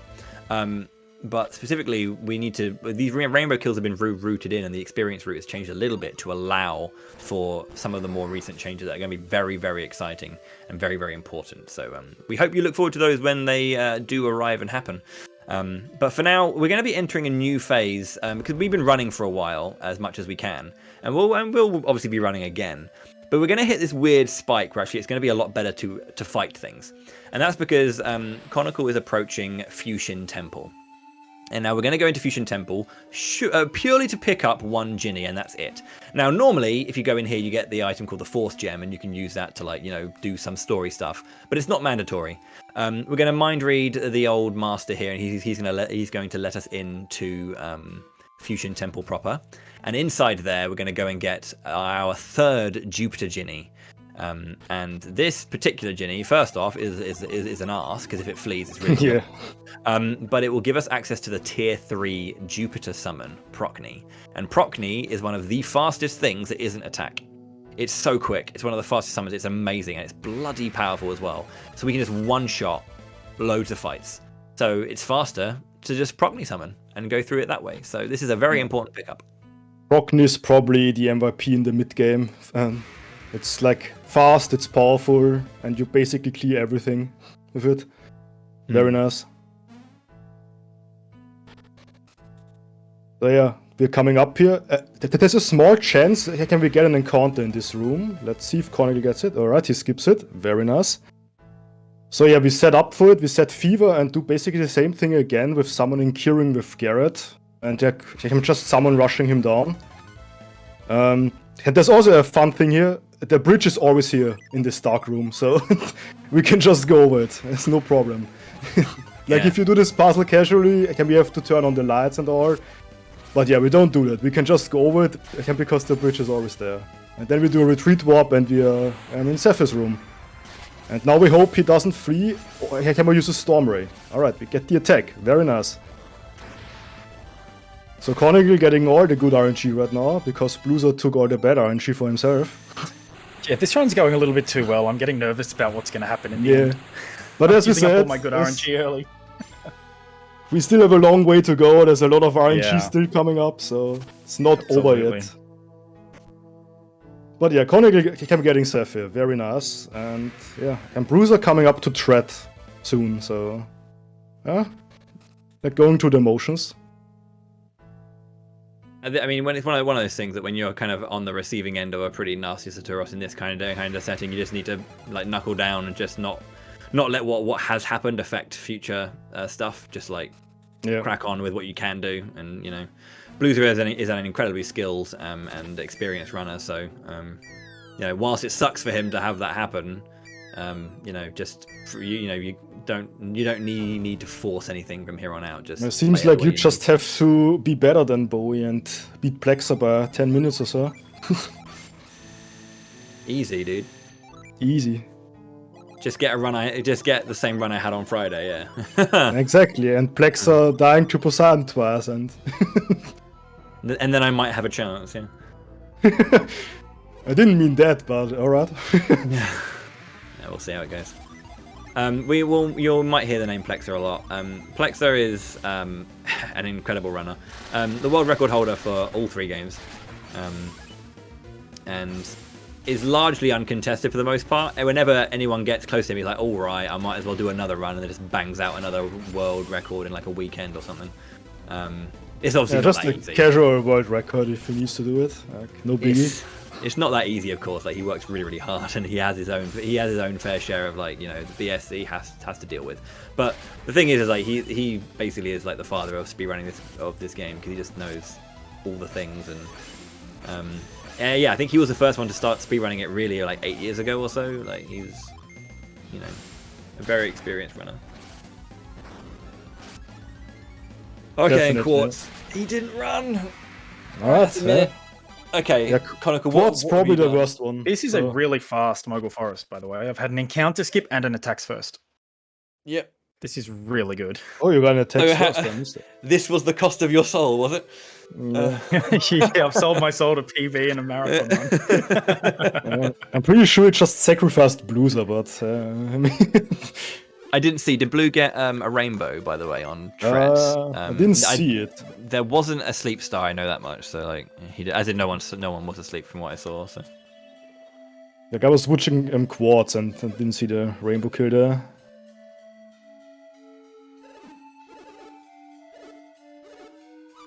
oh, triple skeletons. Okay, so you may have noticed as well that a specific flex play we've been doing in Mogul Forest is that we will set all the Jin. We'll stand by all the Jin, but we'll set Forge on Mia. This is important because she's a high enough level that her in the fire water mixed class, or just any kind of mixed class, increases her speed to outturn enemies that like the skeleton specifically, because an Ivan summon, which is stronger than a normal one, can kill most enemies, but it does not kill the bone fighters. It'll kill the target, but not the splash. So what we flex play is that if that Mia is sped up just in case, so that if we get that fight, Ivan can Ray because he's faster than Mia anyway, but then Mia can outturn and finish off all the enemies with her Procne.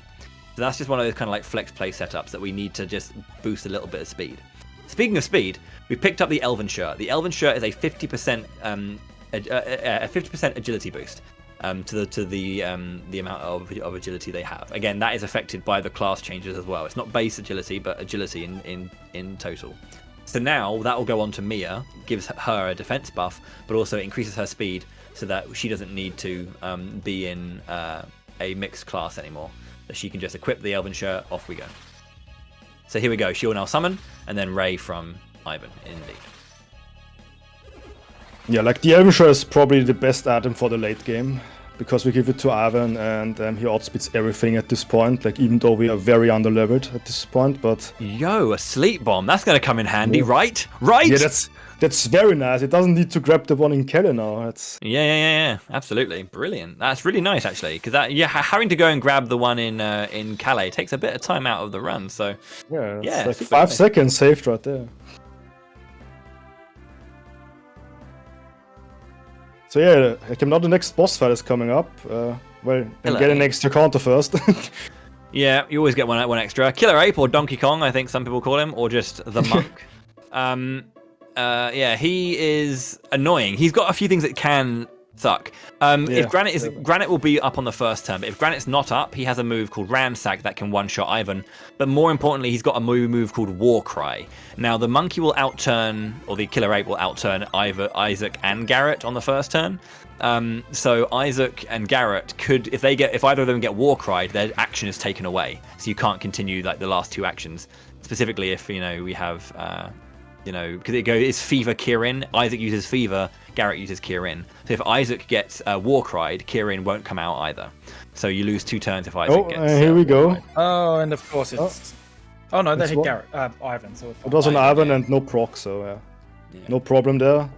It won't proc because Ivan's turn is already gone. So. Oh yeah, true. Yeah. It's guaranteed to proc if the turn hasn't gone. Oh, it's just really? yeah. Ivan uses Granite, so priority. Procne comes out. We also have the Time Lossosaurus, otherwise known as Cybele, that will be thrown out every now and then for damage. But yeah, Cybele is like a 14,000 year long animation. There is a flex strat where you can use a Bramble Seed and Ramses to save a bit of time, but I don't think Conical got one, so I need to use the Time Lossosaurus there. Okay, so there's no ice. Does that affect this turn? I think you just attack and use something with Ivan there, and it should work. Use Prism, so I'm not convinced this kills. Oh no, it still kills. There you go. Never mind. Doesn't matter. Very nice, and the rainbow, yeah. So I'm Conical getting a good fight there with the rainbow kill. Very nice. And yeah, we are coming up to Shion now, which is and we got a good skip here. The Frost Pillar Girl. Okay, come on. I can skip, which is a very nice skip, because it can save 2 seconds, but it's very precise. So let's see if Conical can do it. I think you got the setup. I think He's right, yeah, I think this should work. But let's see and just... Yeah, there we go. Can he just... Nice. I thought it was going to be too up? high, but nice. Yeah. And can you just jump up the pillar and save a bit of time there? And This is done by like basically specific coordinates. So what happens is there's a forced bit of interaction with that cutscene where the girl spills the water that she's carrying from the pond. But normally you'd move back, but we position ourselves in a way where it doesn't force us to move back, so we stay where we are. But the puddle that is dropped is put in just a position that where we can cast Frost facing upwards, hold down, and our coordinates of our shadow or our position where we are overlaps with the Frost pillar just enough to clip us up to the top, because the game thinks we're already up there. Because we shouldn't be able to get to that coordinate, but we managed to stick ourselves in there after the cutscene. Now, incoming jokes, we're going to be fighting our next Mars Ginny. This is Corona, I know. Talking about Jin, Bluezer got a Seth for free, so it's not getting a break, poor guy. But he got it now, so it's fine. And he's making his way to Morgul Forest now as well. Mm-hmm.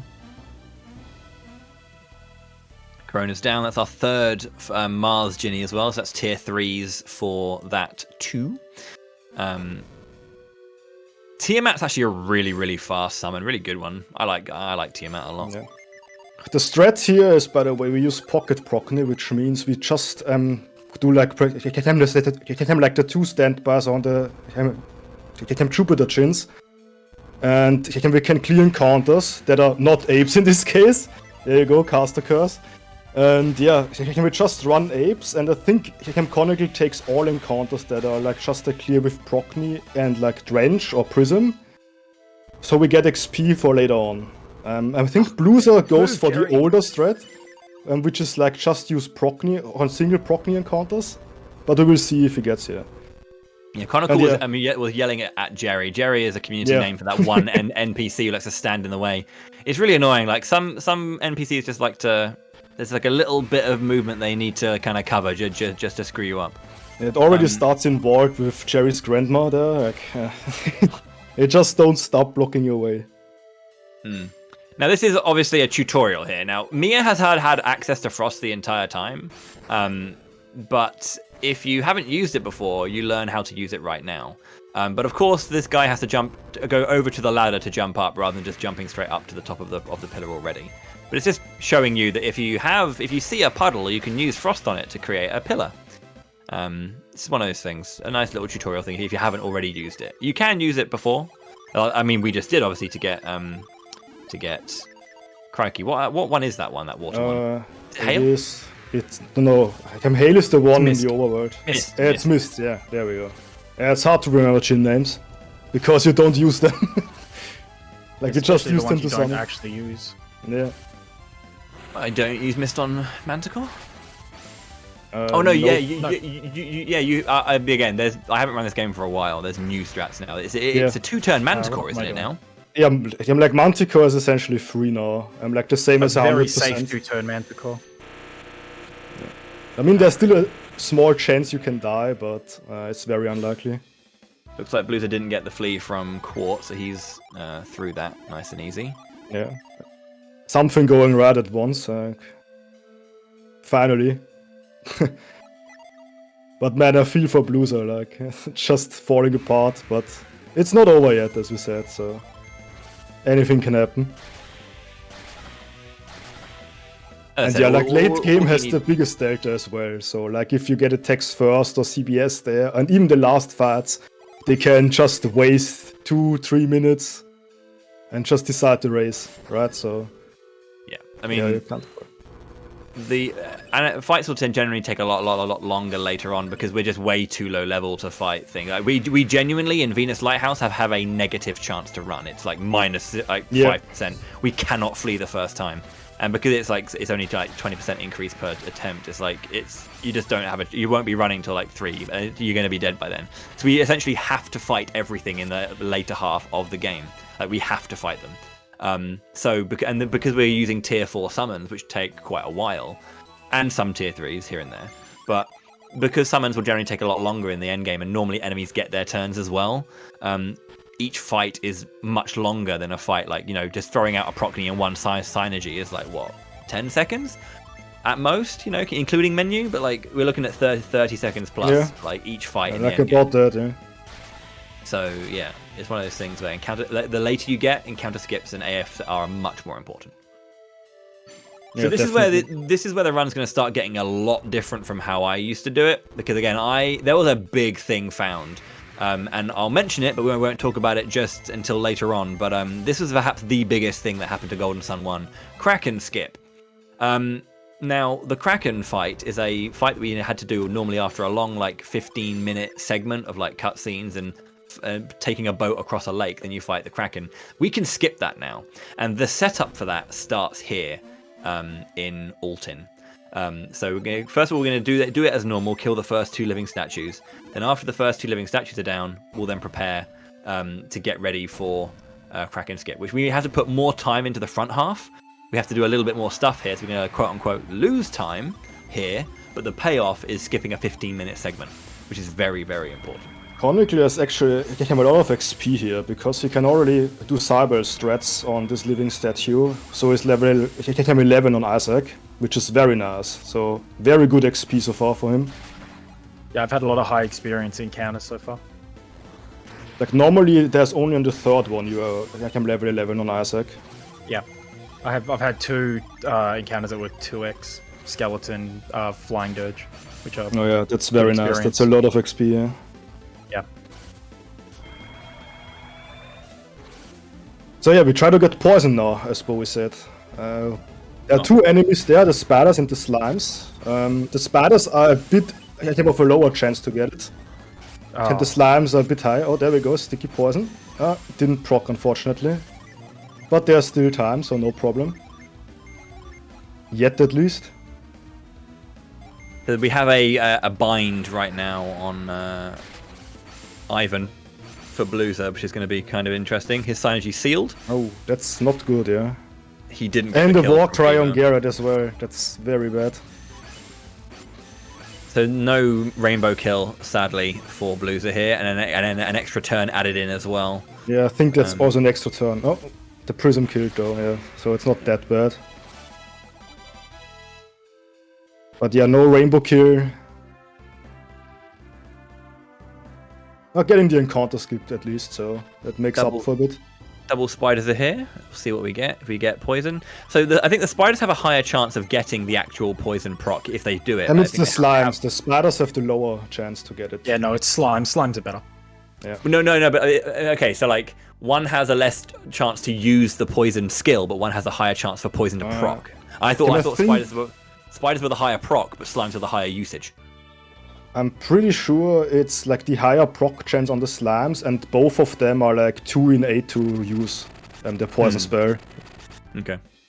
I don't know this stuff. Again, this is all newer to me, so this is where it does diverge. Maybe Hemplexa will like rub his hair now because I'm not telling the right thing, but I'm pretty sure the slimes are better in general, and because they have the higher proc chance. Yeah. And like the chance he can for the use for the spell is about the same. I think it's like 2 in 8 for both of them. Mm-hmm. But yeah, essentially we want to get poisoned, basically. And the reason we want to get poisoned is that the poison is integral to the Kraken skip a little bit later on. Like, whenever you have poison on, when you're running around and you take a poison hit, the character will, like, Isaac on the map screen will flash and, like, jump up. And that is a unique interaction with a few things. And we're actually going to use that flashing and procking animation of the poison to actually skip the Kraken. How that works, you'll see a little bit later on, but that particular animation is what allows the Kraken skip to happen. This only works in TBS, by the way, because in TLA they removed the animation for some reason. So yeah, that's a TBS exclusive glitch in this case. But you still can do death storage in TLA, so that's cool, I guess.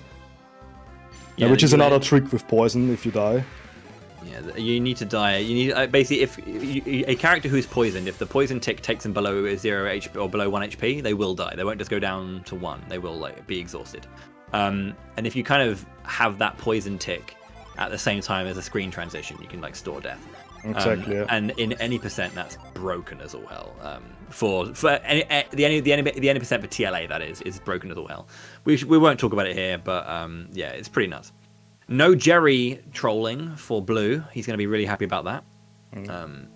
Conical does still not have a poison, and he's coming up to Spritz. There are only like 1 or 2 encounters left now to Spritz, so he might have to grind for poison here, which loses a bit of time. Or even a lot of time if you get unlucky.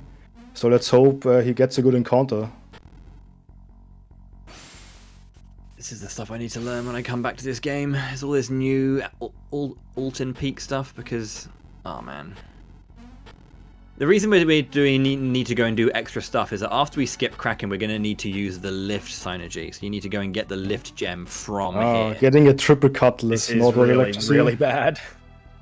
Yeah, Conical has to grind for poison now, I guess. Or do the puzzle normally, but I would probably grind for it because the Spritz you need poison eventually anyway, so... Yeah, true. Also, I don't know how to do the puzzle normally. Oh, come on. Conical is just not getting encounters. A classic speedrun thing. I don't know how to do this casually. I just know how to do it in the speedrun. Yeah, but hey, it's time for Bluezer to catch up now, so... Yeah, you're going to catch up here, Blue, it looks like. The race is getting closer again. Oh my god, it's even a great encounter rate. Come on. You're getting a rate 5. Yeah. Oh, there we go. That's a good encounter at least. You can defend that. So it will poison us eventually. Hopefully. Like, I was sitting here for 9 turns once, so I don't know. Spider web is a slow. Sorry, defense. Yeah, they're not using it. They're trolling. 4th turn. Yeah, so here we're hoping for a poison skill. So it's either going to be poison gel or 5 turns. Oh, hey, poison thing. All right, it's on Ivan, but that's fine. It's poison at least. Fine, we'll take it. Yeah, we take it. Yeah, you want the poison to be not on Ivan because he's the squishiest member. So, but again, if the person who has poison dies from the poison, you need to be very aware of the HP, right? So whenever a tick happens, you don't, die. Alright, and there's another cool trick coming up now, because you can use the poison hop to interact with things that are on a higher Z axis. Which we can see here now on Spritz, because Spritz is on the upper platform, and yeah, he gets it, and you can just interact with the Jin and start the fight. And he runs, never mind. That can also happen, I guess. Classic. You always want to make sure that your characters are healed up as well. And then you fail the interaction, because that trick is pretty precise. Like, I'm very bad at it, personally, so... I always fail it on good runs, and I get it on bad runs. Also note, Bluezer is already poisoned. Bluezer already has his poison. And it's on Isaac as well, which is like the second best target after Garrett. So very nice there.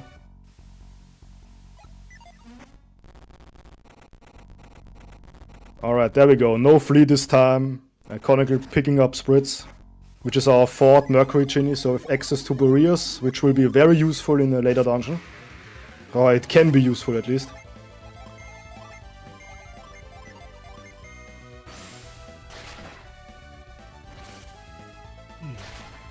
So yeah, we're going to go down to the bottom of the Alton Peak to fight the Hydra. Oh, no, we're not going to fight the Hydra statue, but behind the Hydra statue is the lift gem. But this is kind of cool actually, because before this game didn't actually have any kind of major.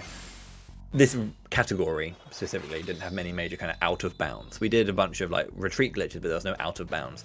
But now we do actually have an out of bounds in Alton Peak, where we're going to use the like auto climb, or like the instant climb glitch, to kind of push ourselves out of bounds and like skip fighting the Hydra statue, immediately pick up a lift gem, and then get out the other side of Alton.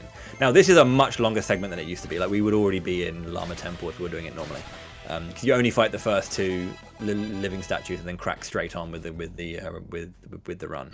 So there's a lot more stuff going on now in Alton, but it is overall worth it because it's a 15. Yeah, definitely. Like, we basically do like 5 more minutes of Alton to save like 15 minutes on Kraken skip, or more than that even.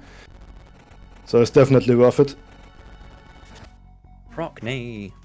Because Kraken is very slow, because there's also the boat segment and all of that. As you guys might remember from like earlier runs. Yeah, like if you've watched either Plexer or myself run at ESA or anything like that, or at GDQ, we used to do the Kraken fight, and the Kraken fight is also one of the biggest RNG segments in the. But we just transferred that RNG to Orton now to get the poison, so there are still runs dying to Kraken, like just in another way. Yeah, I lose more runs to Alton than I ever used to lose to Kraken. So we're going to have a look at the time difference here, just to kind of see how it goes. So let's have a look. A 59:03. Actually, no. Let's not use that. I'll use the lift gem pickup as our timer to see when both runners get the lift gem. To see how well Blue's doing at this point, because he did have that instant poison. He's already good to go.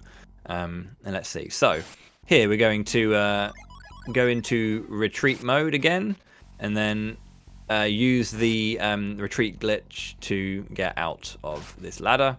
Again, so this is the thing you'll see actually in TLA as well, is that when you use retreat glitch and you climb ladders remove their loading zones. So yeah, that's a 59:47 or 45. Let's say 47 pickup before the retreat goes off. So yeah, 59:47 for. I think it was a 47, yeah. For Conical, and we'll see when Blue picks it up. So now that we got the lift gem, because again there was no low loading zone at the top of the ladder, so we could climb to the top of the ladder, go out of bounds, and then run in a very specific way to get behind the Hydra statue, pick up the lift gem, and then continue. That synergy will be used once more after the Kraken skip to get out of the cave we're in. It's really annoying that is needed. If it wasn't needed, we would just like save like another 10 minutes. Kraken skip is very useful in the 100% category as well, because we need to go to Kelly anyway and all of that. So it saves even more time there. We also get the lift gem there. So like all this Orton segment is no time loss for us in 100% now. I would also argue that 100% would probably include killing all the bosses. I mean technically. But do we really need to kill the Hydra statue? Yeah, why not? But yeah, so again, I would argue it's not needed. But yeah, so now we're into Llama Temple, where we meet Master Hummer. Master Hummer will teach the reveal spell to Ivan. Now, many of you who probably played this game casually would probably have done what I did back in the day, which was have reveal and mind read set to LNR. So you'd be using reveal and mind read everywhere you possibly could. Reveal will essentially show you the truth of a situation, or show you hidden stuff behind. There's actually a very fascinating way that this works. I'm going to bring this up now because it matters a little bit later on. And it also matters for how we're going to be doing some glitches in Lamakan Desert. When you cast Reveal, it doesn't just reveal things, it places another map over the top of the current map you're on. It literally just places it over the top. There are two maps basically, the Reveal version and then the regular version. And it just places the Reveal version over the top so you can interact with it. And when it disappears, it removes it. And so what's really interesting is that when we can do the retreat glitch to interact with that, that thing, the reveal version of the map, when we do that, and then that's really cool. And it will also affect a thing later on where we can actually skip encounters in an area because of the way that the map's loaded in. But it's very, very cool how reveal works. It's a really good spell, and we're going to be using a lot of it, obviously. But yeah, first time Spritz there. Do we get the flea, or does he stay? Runs, no escape. Perfect. A little bit of a heart palpitation, but yeah, in the end, I mean it's Optimer, so we take that.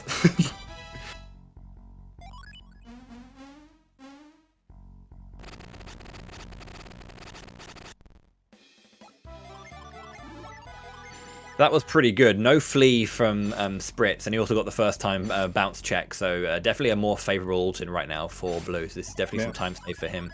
He does definitely made up a lot of time there. He does need to be careful. It is very easy to sometimes just kind of forget that you're poisoned and actually lose a character to the poison. It has happened before, so Yeah, I mean, it happened to like every runner, I think, that did the new route. You just forget, and then you get a triple or double fail into the poison target, and the poison is gone. Mm-hmm.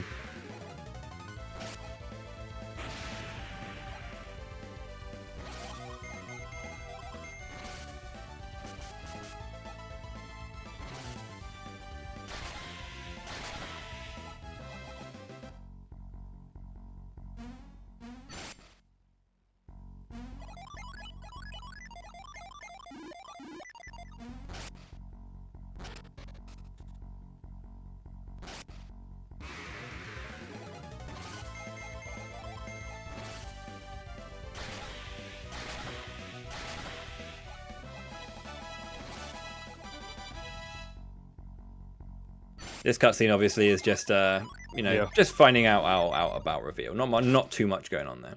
And it's a good cutscene to take a pee break because it's like, I mean, he came in the middle of the run. If you have a turbo controller. So Master Hammer will then go off with Feiji to go and save someone. You can go and do that, and actually that is necessary in other versions of the, or in other categories rather. We have a category called all bronze transferables, which is like all the things that if you were to transfer your file or your game data from this one over, it would actually be required. So if some of you will remember this, but like a big part of this game, I think the interest for this game is that you can transfer data over from this game to the second, which is a trend they started in Shining Force 3, where you have like this cool kind of like system which kind of they play between different things, different characters you can get based on what you do. You can transfer data. These runs today aren't using any transfer, just because they're 3 individual runners. Like, I'm not going to input a code that I get from Blue to kind of like continue, you know. The ABT essentially, and all bronze transferables in the first game, and then all main quests in the second game are kind of like your transfer categories, basically. Yeah, like for TLA, we still need to kind of look into it, like what is all major objectives, because it's not that clear, like what is 100% in like both games. So we need to decide on something. Is it all bosses? Is it that? Yeah, it's not that easy to say, because like there's not really a tracker in there. I mean, there is in the like battle zone, or I don't know what it's called. But yeah, we need to kill all encounters once for it, and that's not fun, because no one wants to grind for every encounter in the game. Yeah, I mean that one in particular, I was vehemently against. I was like, Plexo, you don't need to get every single encounter, dude. Like, but yeah, I mean that's not fun to watch, and also even less fun for the runner. Yeah. ABT is essentially. Yeah. Oh, hello. Every time I get Smog, I miss. Oh yeah, the classic when you get another summon on top. I think everyone does this. Yeah, it happens to everyone. I'm like that with Flare Storm in TLA when you get Reflux and you have 4 Mars, Ginny on Jenna. Flare Storm moves to the right rather than 2 up, and I'm just every time. It's so bad. Anyway, so here we go. This is what I was talking about, where we have like the reveal map interacting with retreat glitch. So that oasis there isn't actually on this. It's on this screen, but then we retreat glitched. So we were actually on a different. The game thought we were on a different screen. So when we jump into the oasis, oases kind of have like a magnet effect where you jump into them and then you're inside it until you kind of like get out again, or until you're cooled down by the effect of the heat gauge, and then you jump out. I think Chronicle survives the poison here because you got a CBS, but I'm pretty sure that's like 5 HP. Wait, it kills the encounter anyway. I had to think about that for a second. Yeah, I got confused there as well, but if you just kill the encounter, there's no proc. Yeah, just to quickly finishing the thing about slip and slide. So the oases have a magnet effect, but when we jump into the oasis, because we're on the map and we can see it, but then when we actually, because of the retreat glitch, the game thinks we're on a different screen where there isn't an oasis, so the magnet effect doesn't take place, and you just keep slipping and sliding until till you get to the end of the reveal. The reveal clears and we're out of bounds suddenly, and that allows us to run across the top and activate Manticore immediately. That's needed. So the heat gauge is the thing we didn't even talk about at all. But Lamakan Desert has the heat gauge. You need to make sure that the heat gauge is below 50% to make it work. Just because you basically, I don't know, it's just one of those things where you need it. It matters. I can't remember exactly why. Plex will probably say somewhere in chat or something. I think the animation is too long if it's like over 50%, and that's you don't get over the edge. But I'm not sure about that actually. But yeah, it just works. I'm like below 50%. Yeah, I didn't quite check out on Blues' lift gem pickup, but I think it was like a 2:05. I want to say, so I think he had like a 6-minute time there. It could have been a bit less than that, or 2:04. But yeah, I think he saved like a couple of minutes by having a very favourable ult in. Definitely making up some time there. And yeah, I'm going to the Manticore Fat. It's pretty easy because we have access to Boreas. Like a very powerful summon. So it's only a 2-turn Fat. Yeah, we finish up with Tiamat on Garrett there. And yeah, then we are just on our way.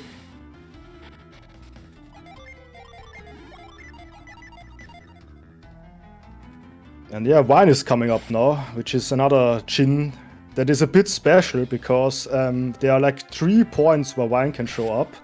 So it's not guaranteed we get Wine here, except if we can do frame perfect inputs here. So we mesh like a direction button and hope we get him. And there he is. McConaughey getting it first try. He tried to run away as well. That was like the third Jhin that's tried to flee from me. McConaughey getting all the optimal Fats there. Jhin doing nothing and failing to flee. Vine's annoying when he flees as well because it can be hard to do the frame perfect button presses to get him. Yeah, definitely. But yeah, it worked out. Easy first try. Very nice. And yeah, the Kraken skip is coming up now. Oh, getting an encounter before the cave though. That was a very bad raid. But yeah, it's just an extra encounter. Like nothing you can do about that.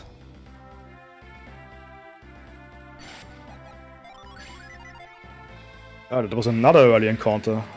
We could get another one here.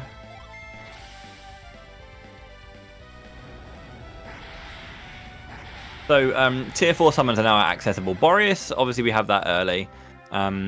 It's powerful, obviously, but it's not that fast compared to others. So Judgment is the fastest tier 4. So okay, here's the Kraken skip. So these specific movements, excuse me, are to ensure that we get the jump at the right time. So we're going to jump back a few times, get the poison proc, and jump through the move pillar here. We can then cast a move from within it, push it to the right-hand side, and we're past. And now, because we have lift, we can get out the other side of the cave, and we don't have to fight Kraken. We can get straight to Tolby. That is a 15-minute skip. That is absolutely huge. And that is perhaps one of the biggest advancements we've had in Golden Sun this lot. It's the biggest skip we have found yet, so very nice. Jumping into that pillar saves about 10.5 minutes over the old run. Yeah. Which is huge. But it depends on your ult-in, because there's a huge delta there. But yeah, it's like about 10 minutes. Oh, we had a double 8. I don't think they die to a single Thor, right? No, that's why I throw the teammate in to make sure he dies. Let's hope Ivan survives here. Alright, attacking Garrett, very nice. Because they could use a Ransack on someone, and it's probably just a one-shot on about everyone here, except for Garrett, maybe. But yeah, that now that that's done, poison can be healed, and whew. Yeah.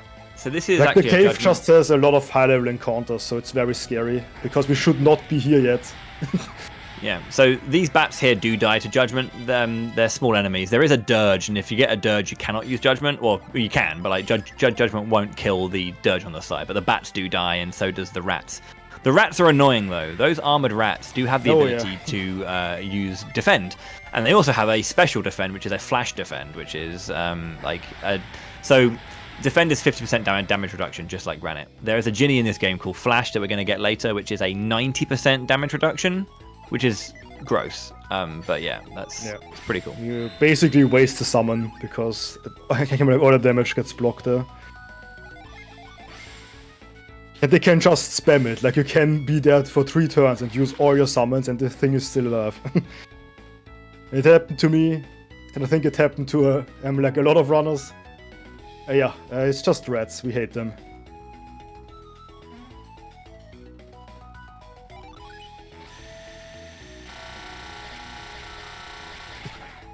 Boy getting angry that we don't have the old man song. Old ass man. Yeah, you can say ass. Yeah, exactly.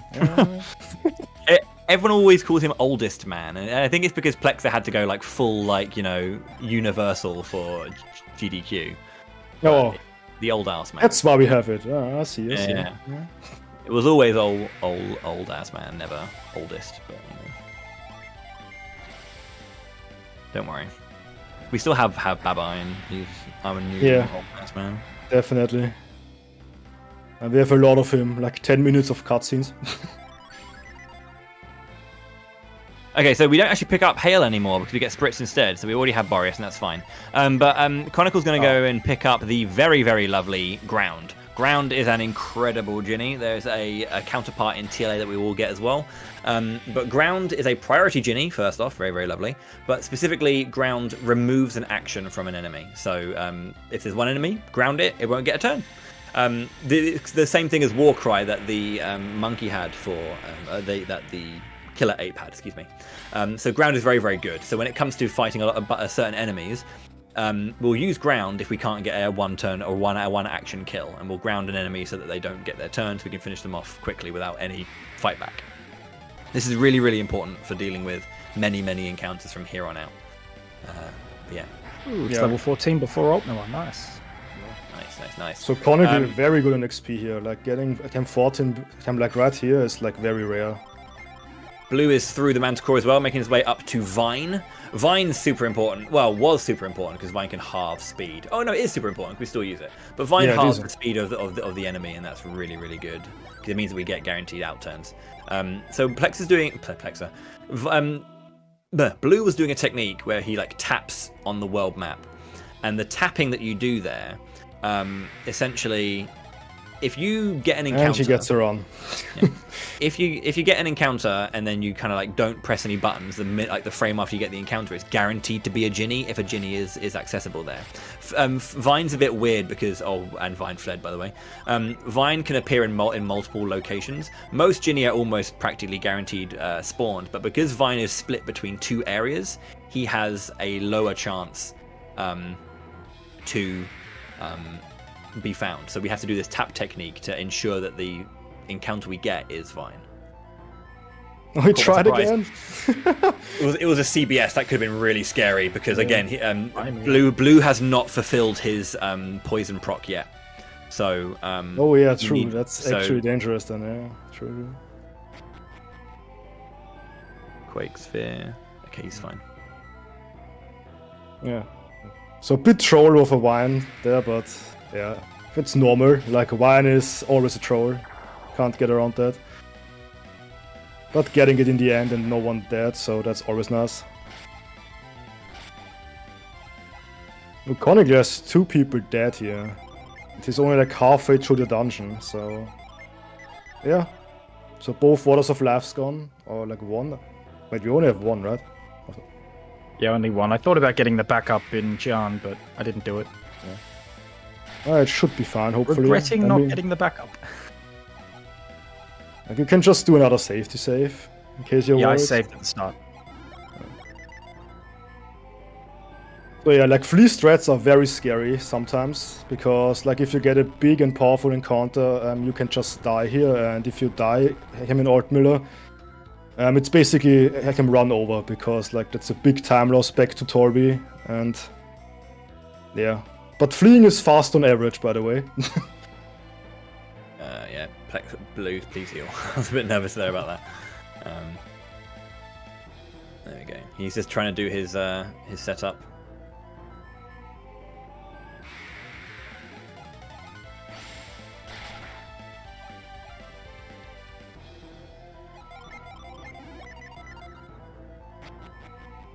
There we go. He's through.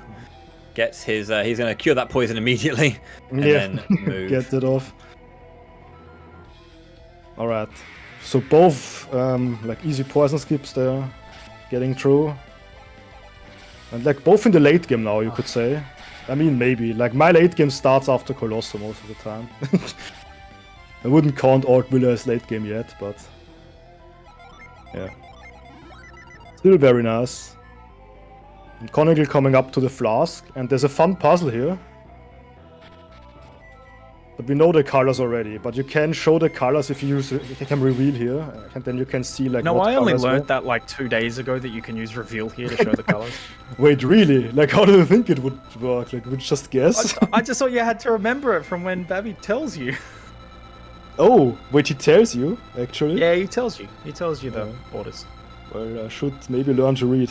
I think it's more surprising you didn't know he tells you than you didn't know that the Conical didn't know that you can use reveal to remember. But No, like when I played this casually, I was just like using reveal here, and then I saw the colors. Like I did not even know Barbie tells you the colors. Oh yeah.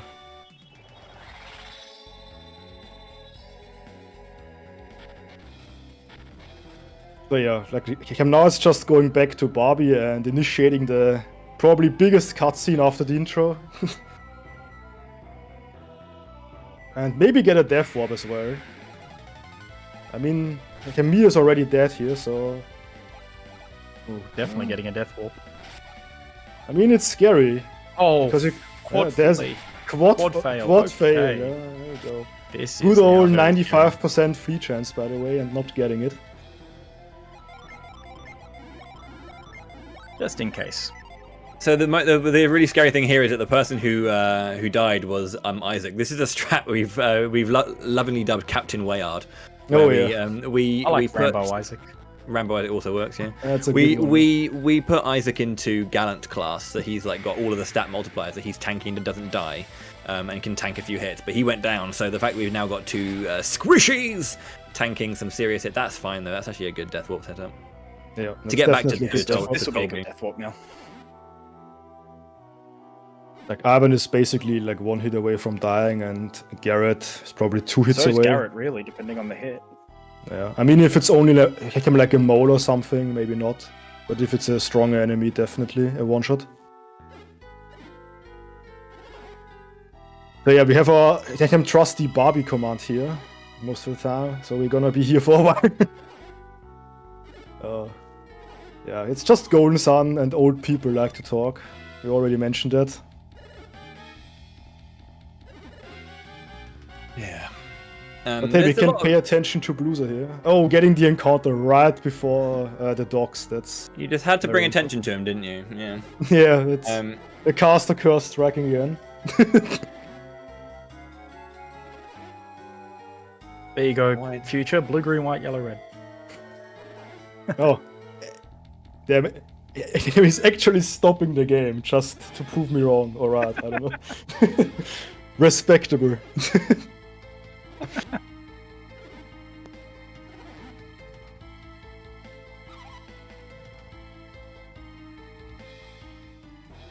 Yeah, so it's really weird that even if you get the Lemurian draft to then, which is what he's here. So Babai is the ruler of Tolby, and Colosso is like a big event that goes on. That the whole like thing is you go to Calais, right, and then you cross the ocean or the lake to get here. And there's a bunch of people who are coming here for Colosso. Colosso is this wonderful thing where people kind of win, like compete for spoils and prizes and all that kind of stuff. And you get to Tolby, but Colosso can't start because there's no leader, no Babai there. So he's gone to the nearby cave to go and get his Lemurian draft that he hid away in the darkest recesses of the cave. Because he's really old, and the Lemurian draft is like a drink that kind of keeps someone alive for a longer time.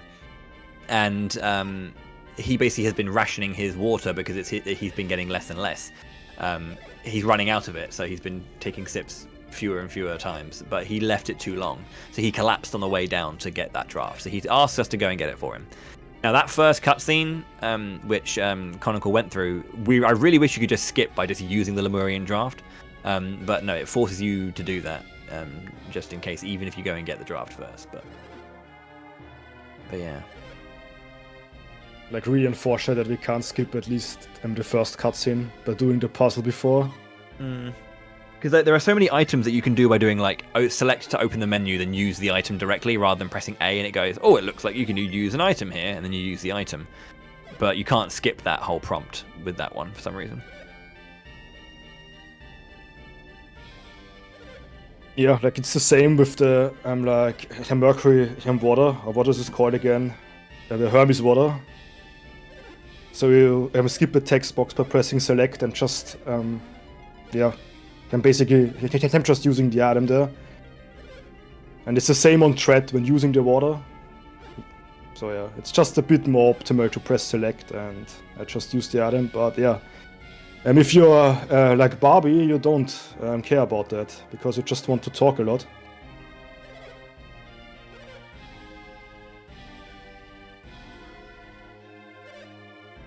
Let's see how Blueser does here. I'm not sure what level he is, and is he already fleeing? Oh yeah, he's already fleeing. So he's level 14. Yeah, second turn flee there. Not too bad, because this encounter can be scary. Like the golems have like this thunder fist, I don't know what it's called, like the big smash attack, and that does a lot of damage.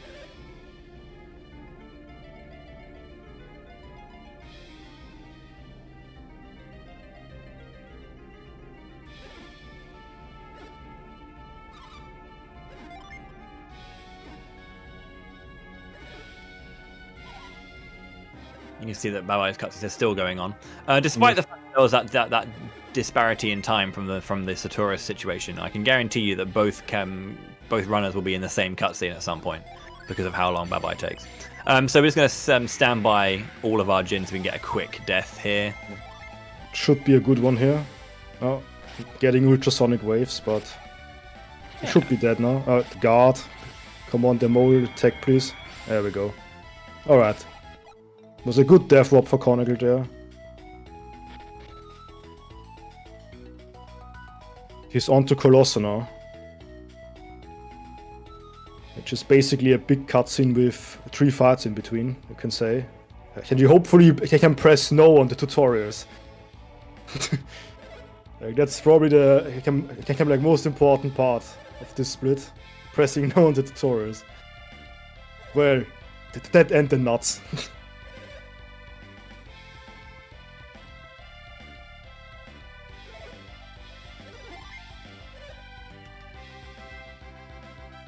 So Colosso starting for Chronicle as Blue's just getting down to where the Lemurian draft is. He's lost one member, but that's a nice first time flee there. So there's a cool little. We were talking about attention to detail from Camelot, but if you look on the screen that Chronicle's on, there are 7 wonderfully, perfectly, sculpted circles as part of the masonry, as part of this whole Colosseum. Then on the right-hand side, you've got this crudely drawn circle that was added last minute because Isaac was a last-minute entry. Just to kind of, oh crap, we have an extra guy. It's not supposed to be here. It looks fine to me. People always wonder about how are they going to run a 7-man bracket, and it's like, well, the number 1 seed gets a bye, of course. But yeah, it's just a nice little thing where there's that crudely drawn circle. It's just a nice little touch. Alright, can Chronicle press no here? Yeah, he can. I mean, no. No. Yeah, yes. Yes, no. No! Yeah, he got it. No problem. What a skip, dude. What a skip, yeah. Saving at least 30 seconds there. But we still have a lot of coming. You need to press no on all of these attendants here. Because there are the cheap seats, like the cheap spectator seats there. Where we get our friends in and they can cheat for us. But cheating is actually slower than just doing it the normal way, so we won't cheat.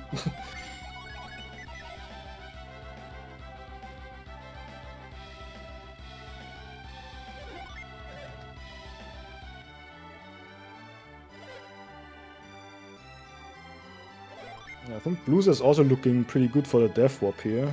Getting a triple fail free, I think it was. It should be fine. Nice dodge. Oh, it was a quad. Yeah, he's just stuck in this encounter forever. He shouldn't get more than... you shouldn't get any more than 4 fails, surely. Yeah. But he's on Barber, and that's a good death warp as well, so...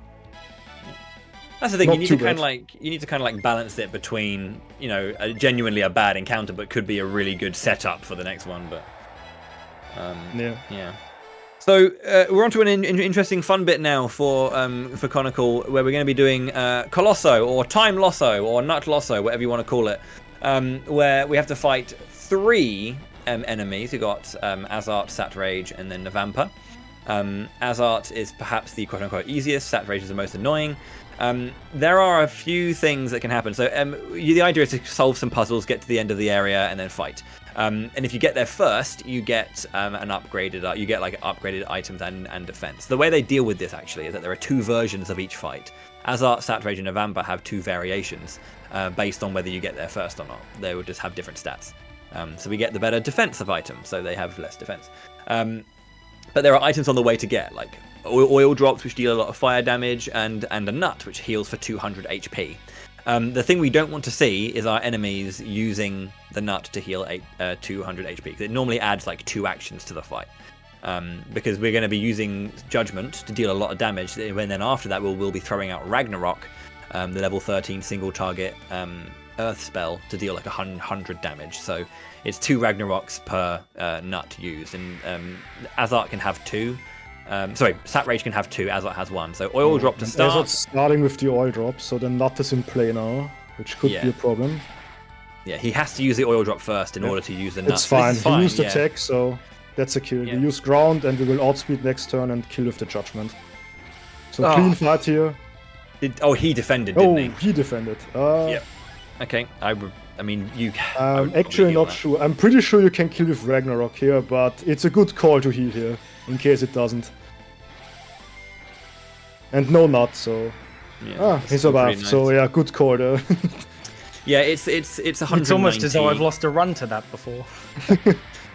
Yeah, so I think there is a dodge pattern where you can still kill in the same amount of turns, but it's I think it's for Satrage only, from what I recall. It's been a while. Oh yeah, because Satrage defends one of the Ragnaroks, he still dies.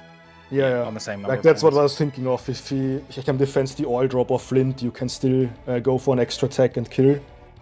But he defended the Judgment, so that's like 50% less damage on this, which is like way more than an oil drop, flint, or like a Ragnarok.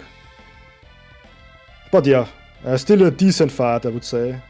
Like no nuts, we take those.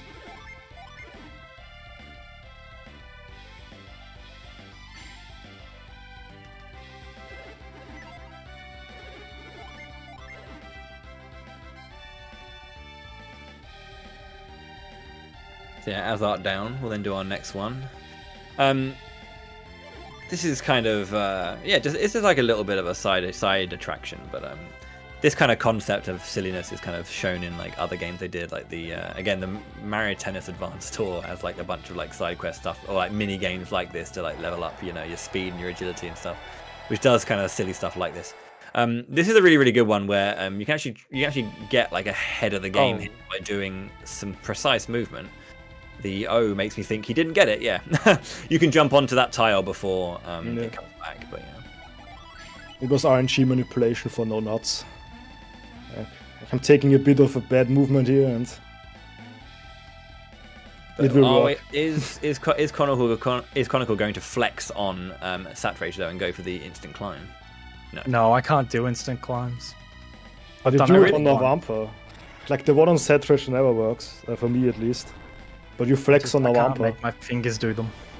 Very sad. That's relatable, Conical. That's very relatable. I just don't go for them anymore, because it will just make me sad. I'll go for it because it doesn't cost any time, but I can't do it.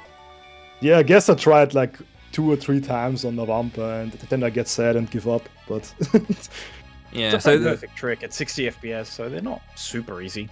No, they're not. They're not at all. Yeah, it's definitely not easy.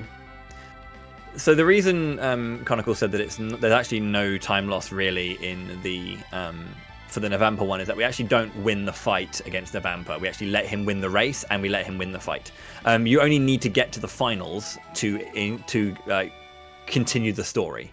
If you win Colosso, the only bonus you get is the lure cap, which increases the encounter rate, so you can get more encounters and grind it a little bit. But we don't really need that. As long as we get to the finals, we have impressed Babai enough for him to be like, all right, you kids might just have exactly what I need to do what I need to do.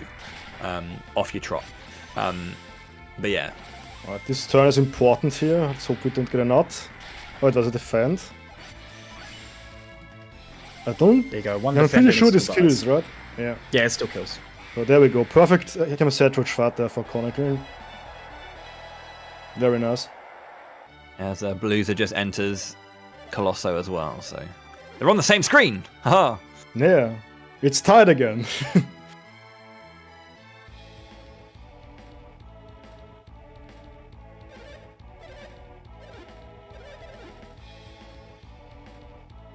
But yeah, I'm not sure like how much Blues is behind, but I still think it's possible.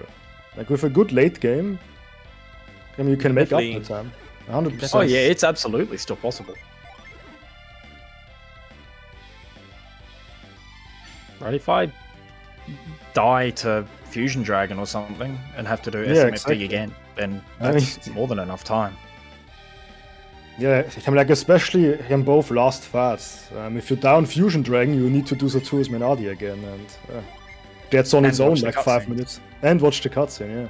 So you probably that's like a 5-minute time loss right there. Oh, it's more than that. Yeah, probably even more than that, yeah.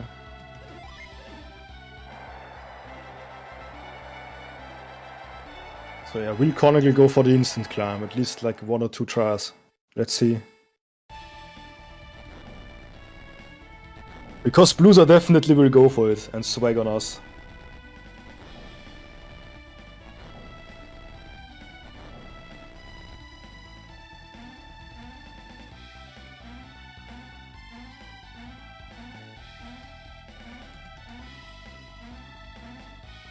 World's easiest puzzle, by the way. Just hold upright to run past all of them. Yeah, that looks way harder than actually. Oh my god, I did it! Yeah, there we go, first try. Oh, it's like the second time I've ever done it, and I got it first try. But he says he's bad at it, and then he just does it first try. I honestly haven't practiced that at all. Just flexing on everyone here. Yeah, the instant climb glitch and also the instant drop glitch is really cool. So essentially what's happening is when you're at the bottom of a ladder, what we're doing is we're pressing down for enough frames to activate the getting off a ladder animation, but then the immediate frame after that's activated, we press up. So it thinks that we're getting off the ladder in the upwards direction, so it just takes us straight to the top of the climbable surface rather than getting off at the bottom.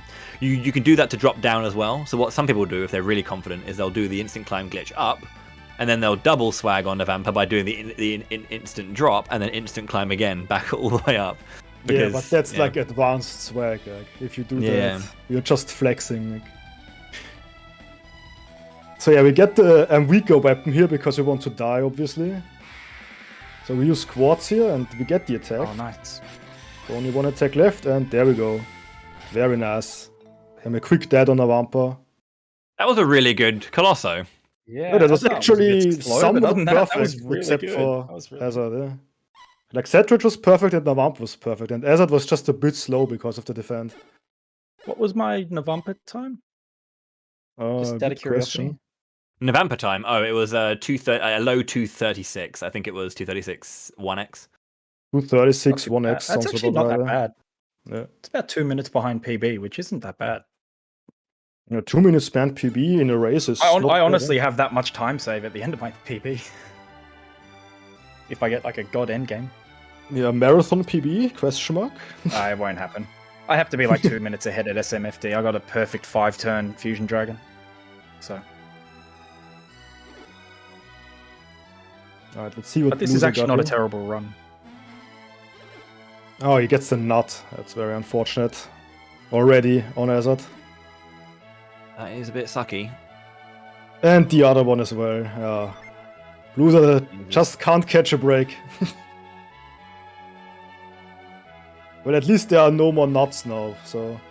Oh, nearly using Douse there. That would have been bad. Jeez, that wouldn't have been nice. So if you lose on sat rate, you go, but the whole thing, it does the cuts. You go to the screen that Chronicle's on right now, but rather than continuing, it goes like, oh, I had a weird dream.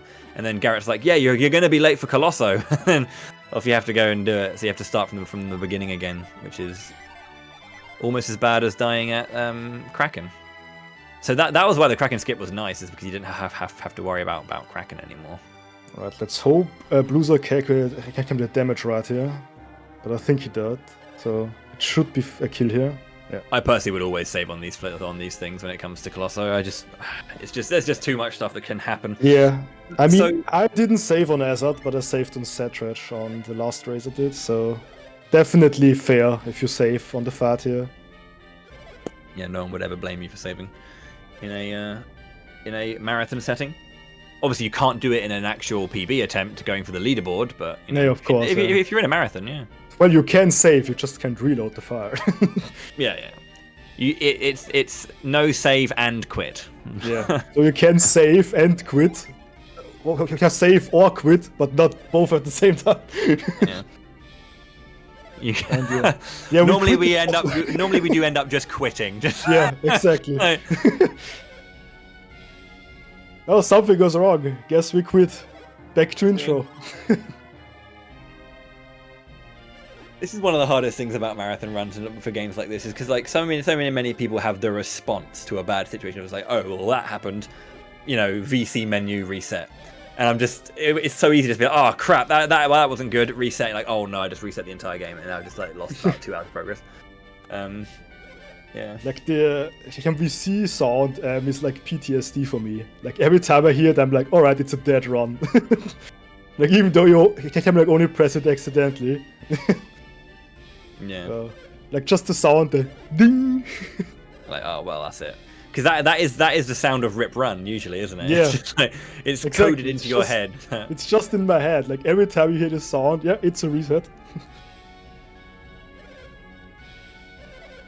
Sadly, I don't think both runners are going to be in this cutscene because of the Azart being a bit poo. Yeah. But yeah, this is a very long cutscene that we could have had both runners in, but Azart was misbehaving. A perfect Setredge Fat here at least. I mean, you already got 2 nuts. Come on, give this guy something. He deserves it.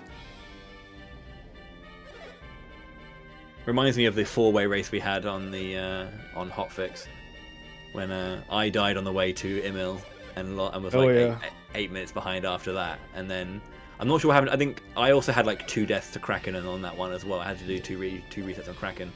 And then I think Bluezer just had like the most monstrously horrible endgame. Yeah, I think Bluezer retreated out of the Barbie cutscene because he was turboing. Or like mashing, I don't know, because he had to go down again. Fun fact, that was the race that got me into Golden Sun speedrunning. I saw that race and like, man, I want to give that a go. There you go. There we go. Events like these help. I expect to see at least 9 new runners. And if you're not one of them, yes, you. I'm talking to you right there. You. No, not you. Out of the way. You. You better start running. Cheers. That was a good race, Velissa. Didn't you get your... You got your 3... Yeah, that was when Velissa got the insane Fusion Dragon fight. I think that Fusion Dragon fight was better than the TAS. Yeah. Because, okay, so that may sound... How is that possible, right? But when you're doing a TAS, right, you're building it from a set perspective. So the TAS has the best possible fight it could have from the position of the previous best possible fight. But Velissa's Fusion Dragon in that was better than that TAS fight. The whole endgame was insane as well. Like, everything after Colosso and even Altmiller, Velissa's run was just insane. Like, you just gain time in like every split, which is insane.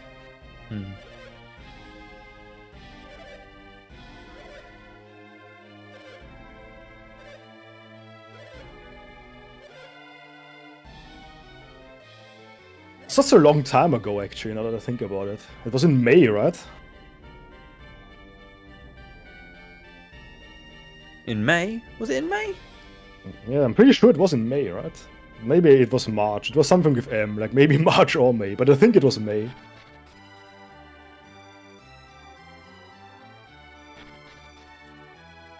And yeah, the run came a long way in that time. I mean, we skipped Kraken now. That's the big one. Alright, so Chronicle is out of the cutscene here. Finally, after Barbie talking for, I think it's like 6 minutes or something. So we get the 2 Waters of Laughs here from the shop. Because they will be helpful in the late game, definitely. And the Guardian Circlet for Ivan. That's low-key the best item in the game. Because it saved me so many times from a Heat Flash on Saturus. yeah, that's like 9-10 damage, and that doesn't sound like a lot, but honestly, the amount of time that Ivan is in like single-digit HP at the end of a turn. It's basically an extra power bread on him, you can say. Like if you go from HP alone.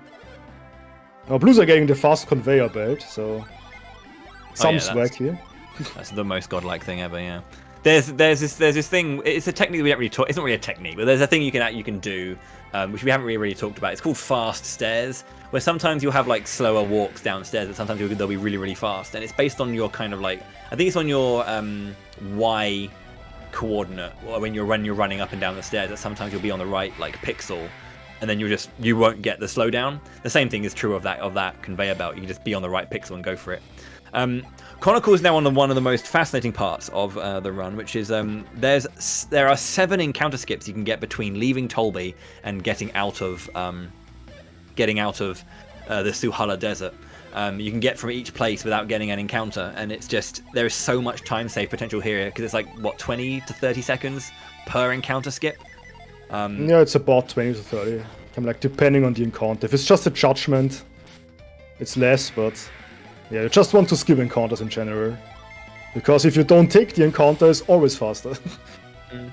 It was a 2:44:20 for or 2:25 for Blues are getting Navampa down. So Carnegie, I can get the first skip to the bridge. By the way, I didn't see it. I didn't see it. No, I didn't get it. I didn't get it. So you got no encounter skips except for the easy one so far. Yeah.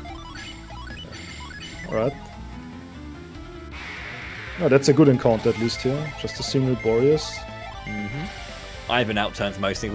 Ivan has the elven shirt on now, by the way. We did bring that over from Mia over to Ivan just so he outturns things. Aura gloves drop.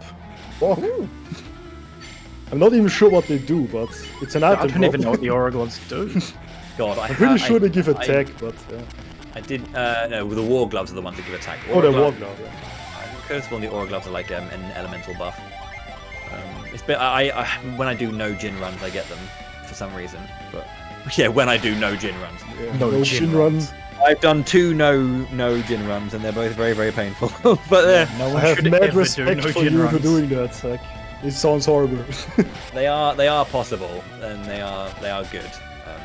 But yeah, they are. I remember them being very important for my no Jin run. It's either elemental resistance or it's something like crit or something. I don't know, like crit up maybe, something like that. But it just helped a lot. But yeah. No, it's not the elemental resistance. There is one elemental resistance item, but I think that's from the from Tolby stuff. Tolby minigame. Nearly skipped the hardest encounter skip, but yeah, like right at the end, getting the encounter. That's a bad feeling. Bad encounter too. Yeah, the double troll. Double troll requires 2 actions, I think. I think the meteor doesn't kill the splash. Yeah. And judgment is also. And I have to now recover the meteor before the Tempest Lizard. Oh yeah. But yeah, couldn't you have done force 2 turns though? So this is the thing where you can because you get 1 set of Ginny back per turn, you can force. You can force a turn to don't do a second action and do proc me on the second action. On the second turn with Ivan, everyone else defend, and then you can get that back. That's very important in Venus Lighthouse if you're trying to if you one of those things where it's 2 actions, you can just have Ivan do both actions, and then. But this is a bit dangerous, right? Because they got 2 actions, and you don't have ground on the next turn. No, I don't mean for these things. I mean for any regular encounter before the regular. Yeah. So for those trolls, defend, meteor, defend, proc me. And then you get the proc me back and everything. Or proc me is resting and everything else. Maybe if they don't double into Ivan, I guess. Because we don't have flash yet. Well, Ivan would kill 1, so it would only be 1 action from him. I still think he can kill Ivan with just something, right? He can this dash attack or something that does a lot of damage. I mean, maybe, but I mean, you can always throw out a ground, because you have ground the one you don't kill, and then. Yeah. True. Yeah. But the point is, you can make some fights 2 turns to get a tick back, which is favourable for continuing into the next thing without worrying too much. Yeah, it's definitely in Venus 2. That's very helpful because you need all the summons you can get. So we put ground onto Isaac here because it allows Mia to use Boreas, which means because Mia's Boreas is stronger, Ivan can kill with Procny. Sometimes you'd see some people use Judgment to Boreas, and you'd have like Mia use Ground. Isaac would use Judgment and then Boreas. But if you give Ground to Isaac, it's better. No, it's not. It is. I mean, it's textbook strats to have Ground on Mia, but I am a very like fierce defender of Flash on Garrett. But yeah, I'm like Conical, I'm doing the textbook strats like how it's supposed to be. Very much understandable. But we will see the scuffed strats on Blue's stream like soon. So here's the thing, right? You can actually outrun this tornado. You need to be obviously on it, and you can't get caught or drop any kind of major runs. So you will get caught, but you can outrun this tornado all the way around. Did get 2 encounters on the way out. That is a nasty one as well. I mean, Boreas and Proc. I just got a 2-proc double input. Oh. All the way to defend. Double Nova as well. I got a double input all the way to defend on Ivan. Well, that's fine, because now you can just use Boreas and end the fight, right? Yeah. I've never had that happen before. This Just is watch out for the tornado now, because you're to the wall, right? But don't hold right. That's actually why I go left when I summon, so I don't ever have a chance of hitting defend. I'll do my slide to the left. I do right for Ginny, but I do left for summon. Because normally it's the whole thing of defend, summon, so I'm used to going left anyway, so I just kind of go left for my slide. That's actually smart, I should do that. But muscle memory actually says smart, no. thanks. But my menuing is bad anyway, I rely on RNG, so... Yeah. So you can skip the encounter here on the way to Suhala Gate. There's one. Which you did it. I mean, I think that's only the second encounter skip for Conical, which is not great, but also not the worst. I got 3. I got the easy one, and I got the one easy flash, one, and I got that one. Yeah. Yeah, you can count I got the easy one flash as well. So yeah, that's not too bad, I guess. It's like 4 is like average, I would say here. Like 3 or 4 probably is average at this point. Good PP management as well, so I'm going to get the retreat glitch easily. Yeah, that's always nice. But Yeah, what is even better early. is skipping the encounter here. But that's a very early one, so it's probably already a done deal. We'll get 2 more. It's really helpful to get the encounter skip here because these fights are particularly tricky to navigate. I think these because you spend so little time in here. No runner really has a strong command of all of these encounters. Yeah, it's not only that, but also it's the first time basically where we need to have like 2 summons for like every group encounter. So it's always slow, and also flash or ground on every encounter is also slow. So yeah, it just sucks overall. It's just like a slow section of the game, and it starts here. And it doesn't get better, it only gets worse. Okay, so let's see how the encounter skips go for Mr. Blue. He's running down to the bridge. Yeah, and not getting the first one. Very close, like literally 2 steps away. He got a first time flee though. Like basically he didn't get that encounter, I'd say. Yeah, that's basically an attack first, you can say. Very nice. Do the swap now to get all of his Ginny back to where they need to be. So you'll notice as well that we haven't really talked about this, but it's just a technique that, this is a thing, that will have 1 Ginny of each element on each character. Because whenever you get a tick back of Ginny, it's 1 Jin per person, right? And if we've used 1 summon, and so like we've used Thor, but then rather than having 1 person with all 4 Ginny, that requires 4 ticks. It's 1 tick for the entire party, and you get your summon back immediately. The Orc defended for Blue, so extra action there. Unfortunate. And another one. He's just trolling him now. Yeah, it's definitely really helpful to kind of like spread out Ginny like that to kind of get a lot of Jin back quickly. Okay, so I mentioned earlier how Reveal creates a map over the top. Well, you're going to see Chronicles actually going to be using Reveal for no reason when we're here in Venus Lighthouse. This is Venus 1. When you have the Reveal map up, it doesn't actually add to encounters. Now, we think this is something to do with how, when they localized the game for the first time, Venus 1 was one of the first bits they localized, and they think when they kind of did it, they just didn't turn encounters on during Reveal maps. So we just don't get encounters for this one place. You can't do it everywhere, just here. But yeah, there are no encounters if you use Reveal. Yeah, fun fact, I got an encounter yesterday here, even though I used the strat. So It does happen. It does happen. It does happen. Sometimes people like to not use it and run outside. Yeah, I mean, I played it aggressively, so it was my own fault, but it was still a very bad raid, and it should not have happened, but... But Conrad playing it safe here, as you should in the marathon, just using reveal. And then we have the 50-50 chance if we get the blue or yellow path, and you want the blue path. And of course, Conrad getting the yellow path. It's not practice, so of course I didn't get blue path. Yeah. True, You only ever get first time blue path in practice. So yeah, that's about like a 20-second time loss, because you have to change the path to blue after that. It's just like, depending on the frame. Like if you're on an even frame, you get the yellow one, I think. And if it's uneven, you get the blue one. So yeah, it's just a straight up 50-50. And if you get it or not, can't do You have anything to about go blue path as well. Yellow path. Go ahead. Go ahead. No, I was going to say that every frame it swaps blue yellow, and then after you choose one, it will automatically go to the other one. So yeah, it's every frame it swaps, and you just can't know. Yeah, and accept your test, then you can. Go ahead though, Conical. You had something to say. You just have to accept the 20-odd second time loss, because not only is yellow path, are all of the puzzles in yellow path slower, there's an extra puzzle to solve in yellow path. So it's like 3 minutes slower than blue path. So you have to do blue. It's actually so worse. Like this. It's so much worse. Let's see if we can get the god strats here in Lalaviro. This is the final village of the game. We're coming towards the end, because obviously we're going to go into Babai Lighthouse, and we're going to use Babai's Lighthouse to go through the tunnel ruins into Venus Lighthouse proper.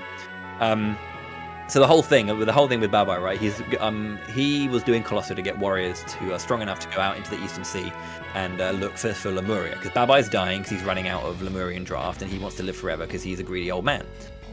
So he wants people to go and find Lemuria for him, find this life-giving water, so he can stay alive, because that's all he wants. So he's building this lighthouse to look out to the Eastern Sea to look for Lemuria. That's the purpose of Babai Lighthouse. Retreat glitch, it just skips one screen, so we can kind of get closer to the end, because we can get an encounter skip. That's really nice. No encounters just yet. Yeah, Konagi got a very good rate there. It's looking good for the skip here. Oh, still not an encounter. Oh, there it is. So Okay. It was a very nice rate there. It's a bad encounter though. It is 2 actions still, but there's more actions you need to take, because Flash is going to come out, so there's going to be 4 enemy actions. I should have done that the other way around. Yeah, you need to use Flash here, and then Meteor Judgment is not the slowest, but also not the fastest. So. But it should be a skip, so definitely worth to get a bad encounter, but a skip. But preferably, we want both. Like an attacks first, or like a single summon encounter and the skip. But yeah, sometimes... It's like on the pixel that I get the cutscene as well. I'm pretty sure I never got like the skip. Like to the cutscene. Like I don't think that's actually possible. I mean, it probably is, but like you need so many good rates for that, right? Well, I didn't move into the cutscene. The battle ended and the cutscene started, so it was on so the frame. You technically made it. Yeah. Mm-hmm. Yeah. So I had the same thing happen in TLA actually on my Friday run. I jumped into the boat after Aqua Rock. I was in the boat and got an encounter that was on the ground. Oh wait, I didn't actually happen. Yeah, I jumped onto the boat. I got an encounter immediately when I was on the boat, and it was a regular ground encounter. I wasn't like the enemies that you get on the sea. It wasn't, and it was the regular Felix theme song as well. It wasn't the boat theme song. I mean, that's probably because you got the encounter like right on the jump, and it still like said it was on the ground, right? And the animation just played. Yeah, it's the same thing as that, where you just kind of we're in the middle of one thing. So yeah, ground staying on Mia, and you can see that Bluezer has put Flash onto Garrett. That's a nasty encounter, but a Thor could do it. Hopefully there's not a guard on the right-hand side. Yeah, it's the same one again as earlier. Oh, like about the same one. And there's a defender in the middle guy. Yeah, these orcs are basically the rats of this area. They just defend and waste time. I'm pretty sure it was an auto defend here, because it only did 72 damage. But it still killed, so it's fine. Now all we need here is if Blue gets future luck, and if Conical gets like my luck, Well, I mean, as you said, Connor can just die to Fusion Dragon, and then just die. Yeah. It's not over till Fusion Dragon is dead. So the way we're running it as well is that we will be obviously tagging in to our next runs at the moment of the final split. There's a line after we finish the final boss. It's like 7 minutes of cutscene until, or is it 7? I think it's like about that. I think. I mean, it's more like 6, I think, but yeah. Yeah, and then after the final text box, which is Jenna is waiting for us, the next runner will jump in. So it's going to be all pistons firing straight into TLA. And I'm chronically skipping the encounter, as expected. Very nice. Mm-hmm. So that's about like 30 to 40 seconds saved by not getting the encounter. And can he get the tunnel ruin skips? Like maybe the marathon luck is kicking in. Again, no overworld encounter either, so this is actually quite a good split. Yeah, cool. Oh, taking extra steps, it's already dead. Oh, GG's. Yeah. Yeah, I'll say Conical is looking to PB here. Easy. No, it can't PB after that flash split. After Suhala does it. Too slow. Just get 3 AF like Future. Yeah, no, tunnel ruin, only skip, 2, double please. attack first. Oh, sorry, it was only 2. Yeah, it was only No 2 and like encounter. only single summons encounters. And To be fair, I've had some disgusting stuff. Like I had a magma rock in TLA that was 4 attacks, but I didn't fight a single encounter in magma. like imagine if Chronicle would get like an encounter like 2 steps before the stairs, because then these 2 steps would matter. Yeah, you could have done what only one person has done before. That always feels like so bad if your movement sucks and then you get an encounter because of it. It always feels so bad. Because you're like, I could just move better and I would have skipped that encounter. Oh, Blues are playing very aggressive here. Jesus. So let's hope I got the bad luck yesterday, so he does not get a bad rate. Just not using reveal anyway. That is ballsy. Very ballsy indeed, yeah. But I think he uses like it's every single one in the last room, so it should be fine. Like he should not generate any more. He was looking for the carry stone but couldn't find it because Isaac had it. That was really weird. I thought, did he forget to go grab the carry stone or something? Like... I mean, there's always so much crap in Mia's menu, so you sometimes don't find the items you need. Connor getting like the normal encounter in the first room here, so. Okay, here we go. No tunnel rune skip. Blue path. What does Blue get? There we go, a blue path. Very nice. Runs over, blue wins, GG's. Yeah, saving 20 seconds, GG. But that remembers me on the GDQ race, like everyone got yellow path there, all 4 runners. And even though it should be a 50-50, we failed the 50-50 4 times.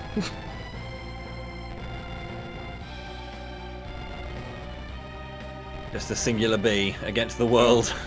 I will stop this band of adventurers! I would actually just rage flee that, but probably using Procni is the better play. Yes. Like this encounter is always a rage flee for me. It's just tradition at this point.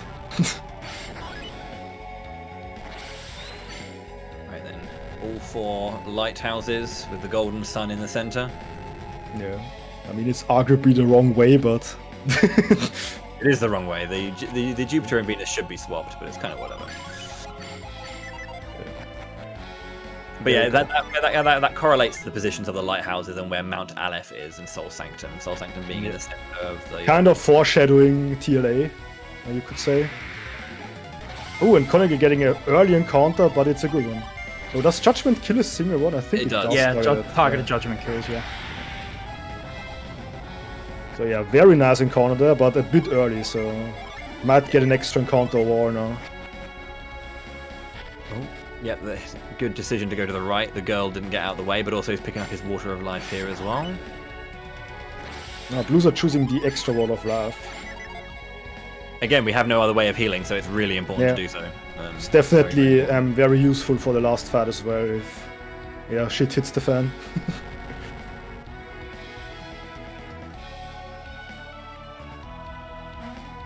Okay, so yeah, this is all about getting good rates, obviously, and then the encounters being as optimal as possible. Manticore Kings, single target, anything that's like a single target. Very nice. Yeah, speaking of which, yeah, there you go. Manticore King, single target Boreas, that's it, nice and done. If you can get the future lock now. If you can get a one-action kill, super important and helpful. So. Yeah, like one-action kills in here are so good. You save so much time to like everything else. You don't need ground, you don't need flash, you don't need a double summon, and it's a fast recovery as well. So just nice all over the place. Optimal pushing, just making sure that you're kind of like moving as little as possible, but getting the pushes you need to finish these track puzzles. And this one is easy. The second one is the hardest one, and I always do it like differently every time. On every single run I do the last puzzle in a different way. I just can't get it right. There's a really helpful thing you can like pick up and learn here, I find, when it comes to Venus Lighthouse, and that's kind of knowing where your encounter-free zones are. Because if you get like quite heavy encounters and you find yourself slowly running out of summons because you're not getting summons back, but you're getting a lot of encounters, knowing where you're safe to like run around and gain Jin ticks back is really important. On the sand, you don't get any encounters, so you can stand on sand and just run up against the sand flow and get Jin back that way. The grates where sand falls are falling through, you don't get any encounters there as well. In puzzle rooms as well, you don't get encounters. Thank you very much, Beyond the Beyond, for being the sacrificial lamb to figure that. Puzzle rooms don't have encounters. Oh, attacks first! Oh my Let's god, go! getting the attacks first. Literally. You're literally getting the future lock right now. Oh, 540 drop down, here we go. This is at the world record! Plex is going down! Wait, even 530, not even 630, damn. Oh. I mean, it's on pace, so could happen. Again, another attacks first in there, maybe. Yeah, here we go. The next one here. Oh my god, double attacks first. Told you! AF, Oh my god, what is this? I want my RNG back, Chronicle, after this. I hope someone's timing when I started Venus 2. Yeah, and I want that back after the race. Like, I will tell you that now. There are so many runners right now who are just so angry at Chronicle. Why are you saving it for a marathon run, bro? Like, I'm doing a PB attempt tomorrow. Come on. No, it's just a bait.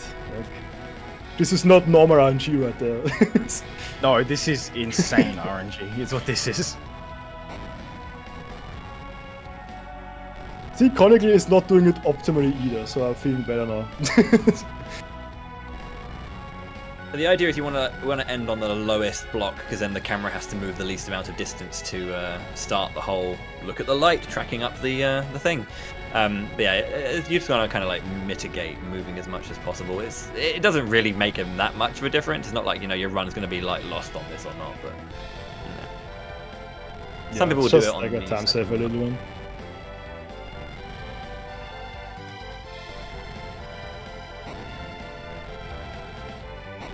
But I didn't pay attention like when the split started here, so I'm not sure what the drop down will be.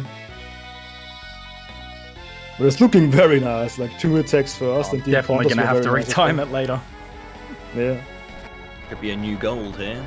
But well, I mean, and the 2 encounters you've had to deal with have also been single action. I've both been single summon, yeah. I mean, there are probably 2 encounters left now, so let's see. They could be bad ones, and keeping an eye on Blizzard as well, who's. This is a terrible encounter. That is the worst. So yeah, this requires a flash just in case. But like, there's a way to clear this. This is actually a ground encounter, but I'm not sure how to clear it right now. So you ground 4, you Boreas 2, and then you target. Yeah, Golem. you ground the other guy, then Boreas like the middle guys, right? And then you thought it's this. Golem. I think the Golem likes to this. Or you Boreas 3, ground 1, and then you target the dude. Yeah. Because the Golem's it's definitely a 2-turn encounter, so it's slow. Yep. But at least you get a tick back after the fight, so it's not too bad because you have all your Ginny back for the next encounter. Storm Ray should kill him. Yeah, there we go. That's a really bad encounter. Oh no, poor you. Yeah, poor you. Getting 2 attacks first. Oh, you have no idea. I'm really hurting right now, guys. I'm really hurting. Relax. Like, I would save now for the last encounter in case it's on CBS. This is a really bad encounter too. Oh yeah. This is nasty. Yeah, this is a very bad one. The thing about this is it does require 2 summons, but specifically the Chimera can heal.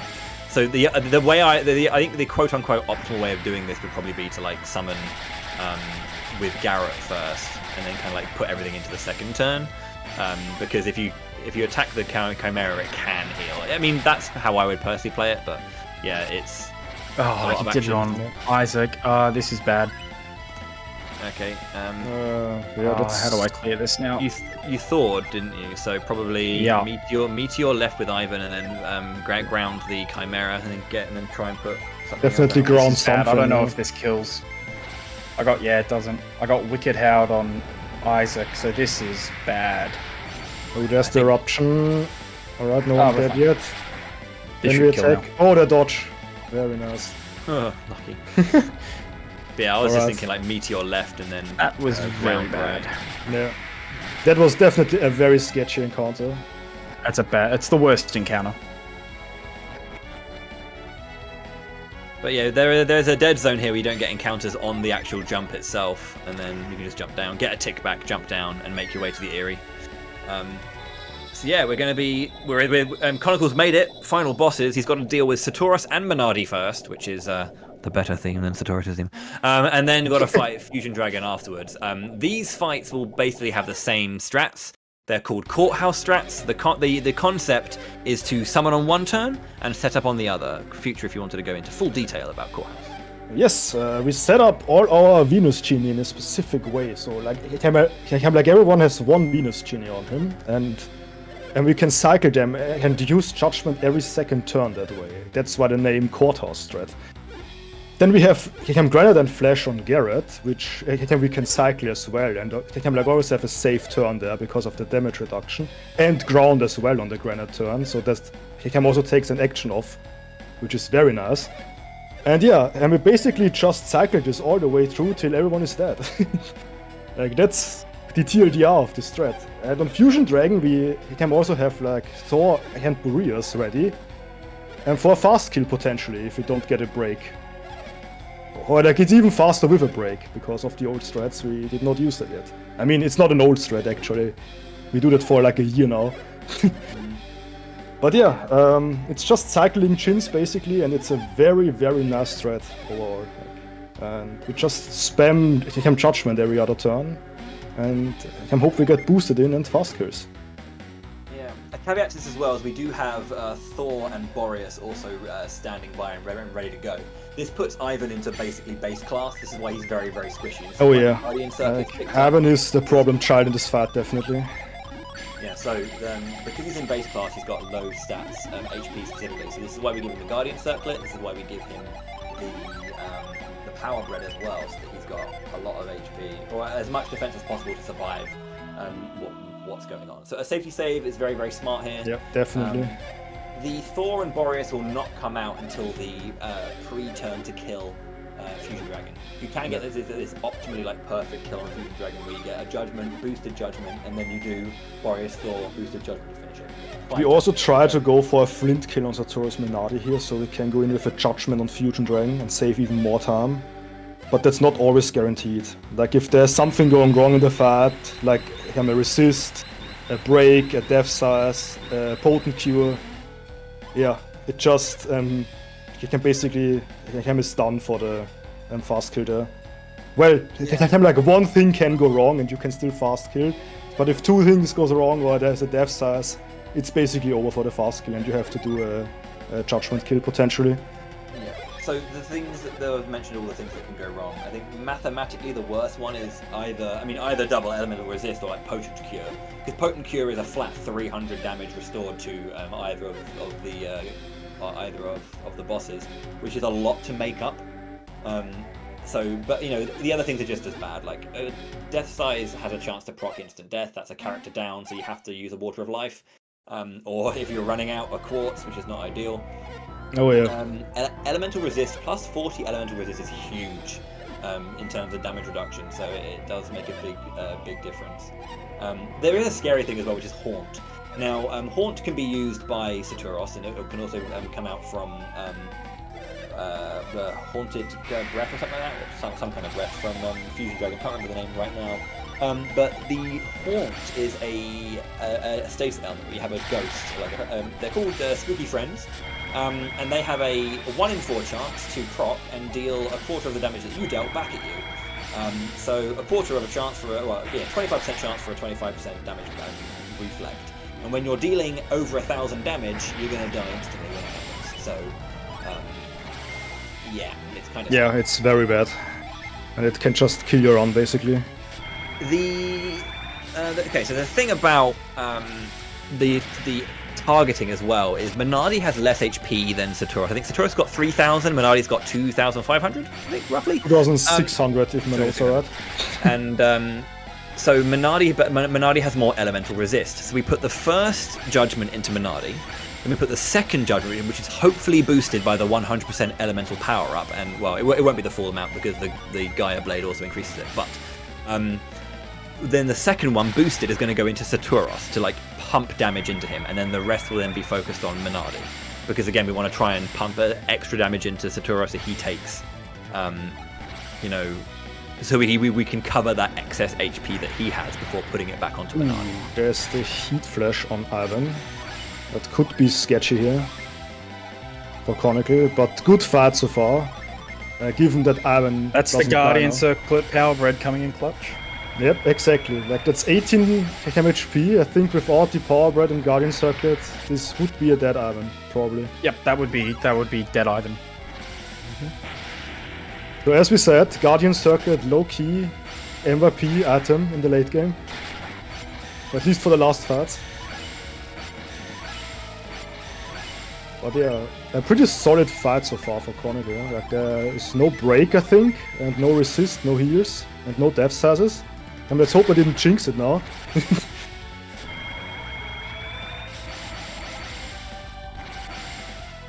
And blues are also in the big puzzle room. Actually, like, I'm looking like a pretty decent -2, I think. Like, it's probably not the best, like, not 2 attacks first, but it's not like the worst. Like, I'm -2 for blues are there.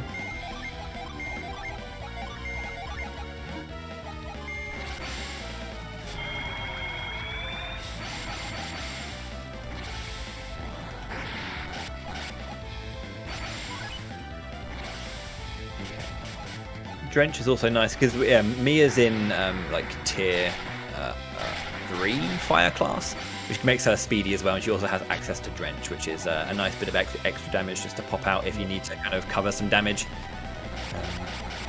It's definitely nice to get a range and the fast kill with Flint. And it's looking very nice so far. I think they're... I'm pretty sure there's a death Minardi on this turn. If there was no wish or potent cure. I didn't see anything. So this judgment should kill Minardi. So far, so. No, there was one break. So Minardi is alive. That's why I did you can still fast kill, yeah. Okay, so it's fine. Oh, yeah, she's still dead because of the drench. Very nice. So one less action there. I mean, she was grounded anyway, but... Through the Inferno, it's going to force a heal, so can't... So we can heal here, and... Yeah, I'm pretty sure it should be enough. Why did he not die there? Oh, you should have used Mars, I think, with Ivan there. I thought I had enough makeup damage. It's alright. Didn't get punished. It's fine. To be fair, now, I mean, we're gonna watch the animation, but you would skip this animation if you got the kill, but you can just pepper damage now and just finish it. Yeah. It's still a bit sketchy, though, because... Oh wait, you're using Flash now. Alright, that's fine. Yeah. That's interesting. Because I thought you used Flash on the other turn and just no Mars, but yeah, it's fine.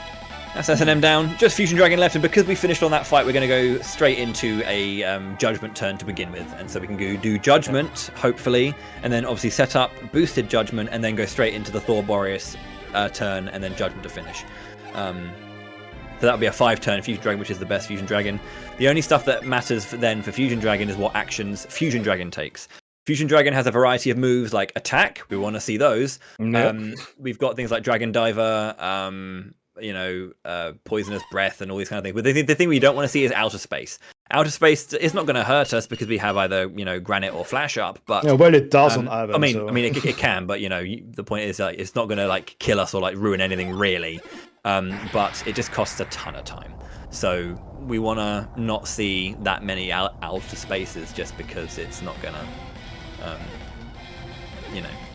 Yeah, definitely. It's just slow and it could be scary if he spams it on Ivan especially. But yeah, there are other things that can go wrong. Like Kekam can get a severe blow, which has a chance to proc a 1 HP proc, and that's very bad if he does like something else. Kekam like immediately Kekam after, and that can just one-shot someone basically. And then we have poison, which could go bad in a long fight, but like most of the time it's fine. But it's annoying and also slow. And yeah, Haunt of course as well. Like Haunt is always, as you said, like the 1 in 5 chance that it just instantly kills Aben. Or like anyone that summons basically. Which is very bad. But yeah, let's see how this fight goes. We're going in on a Judgment, which is a good setup for the fast kill, so let's see how this goes.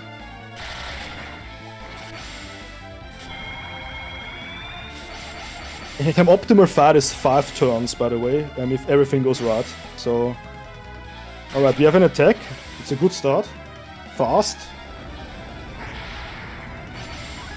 And Garrett should be fine here because we have flash up next turn and we can do a heal anyway, so it's fine. Oh, there's the break. Alright, so the fast kill is now off the table. Okay, unfortunately, but it could still be a good fight.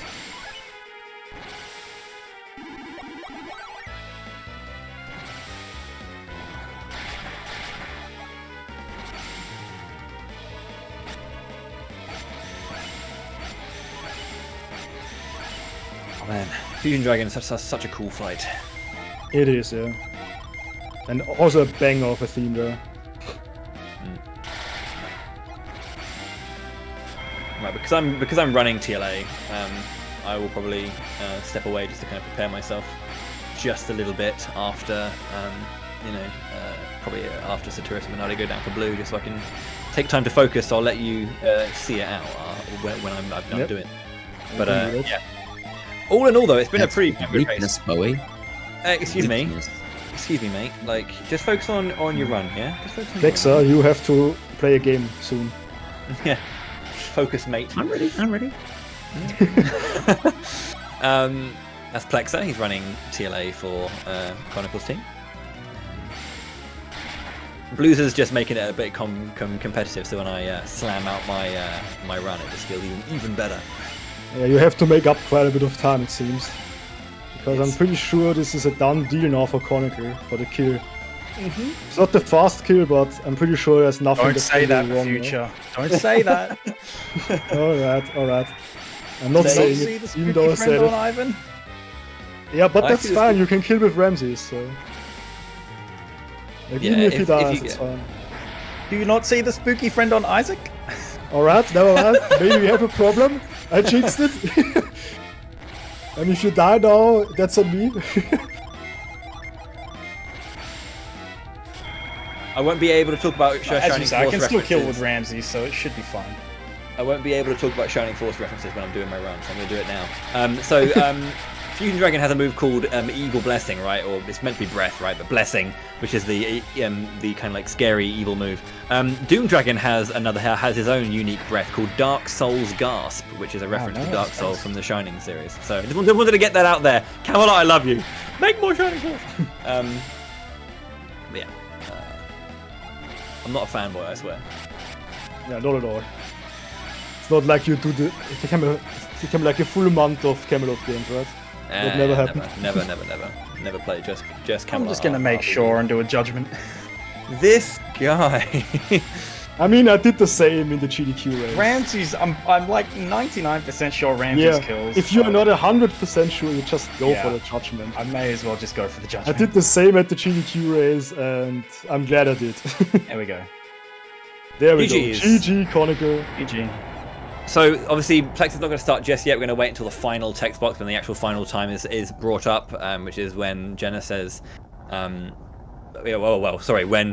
Mia says Genera is waiting for us. That's the last text box. That's when the run is over. That's when Plexa will start.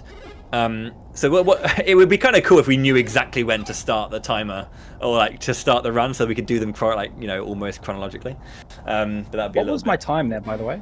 That was a 3:22 X. Wow, sub 3:30. Nice. It was definitely a high one, but yeah, a very nice time. That's a really good time. Sub 3:30 is a very, very good time. Yeah, definitely. And it's a marathon as well, so very solid run overall. Yeah. And yeah, looking at it. Loser is going to the last third now as well. Let's see how this goes.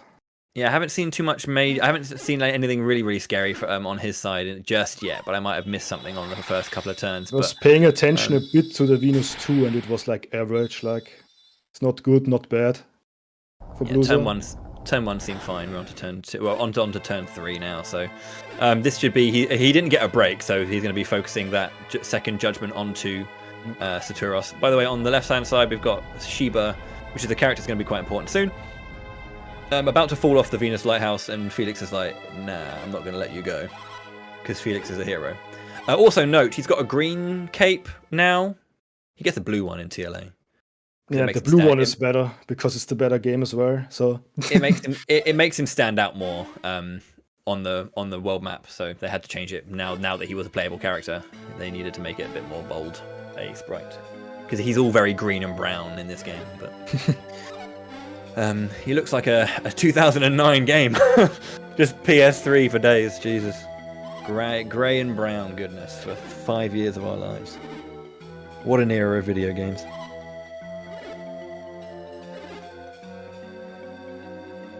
So yeah, Blues are looking good here, but I don't want to jinx anything. So I will refrain from saying anymore. I think that's the third judgment right now, which is still boosted. That's going to be going off onto Minardi again. Yeah. And if there's no death size now, which I probably jinxed by saying it. Oh wait, it was not boosted actually, I think. It was only 700 damage. Oh wait. No, yeah, that is boosted, because it's 500 when it's not boosted, yeah. Because it was on Minardi, and she has more elemental resistance, yeah. It's like base is 440, 550 on both of them. Okay, so this is a really, really cool thing. You can actually like save time by running away from the door that we're going to be running out of on this cutscene that Chronicle's on. By talking... why can't I remember his name? His name's just left my head completely. Iodem. Yeah. Iodem, thank you. By speaking to Iodem, you can actually, if you just run out, he's like, whoa, where are you going? Let me talk to you. And then you have to chat to him for a bit. But if you talk to him first, he'll say, I'll meet you outside. Then you can run out. Which saves like, what, a second or something? Yeah, about that. 1 or 2 seconds maybe. And the other small optimization is the black orb at the ship. You can just stand a bit back and save like a bit of movement there. And yeah, like that's like the only 2 small things you can like optimize in this. But there have been runs that made or break there. Like IP beat and beat rally. And because of this part of the game, because I meshed hard enough. So this split is very important. There have been multiple times on the leaderboard where runs have been split by frames. Yeah, we literally had 2 ties so far in the... like 3.5 hour game, and 2 ties. This is insane actually, and that was only like a few frames. This is right. I'm gonna jump away then and prepare for my run. So all right, I'll see you guys in a bit. Thanks, Bowie. Good luck, Bowie. Thanks, Bowie. Cheers all. And good luck on your run. So yeah, Chronicle is just finishing up here. Like as I said, there's like only 1 optimization left on the Black Orb, which saves like half a second if you do it right. And Blues are going to the Fusion Dragon fight now. Let's hope everything goes well there.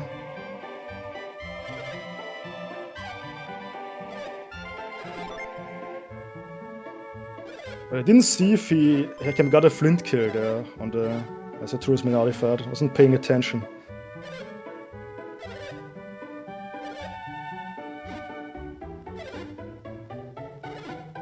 But yeah, we will see soon.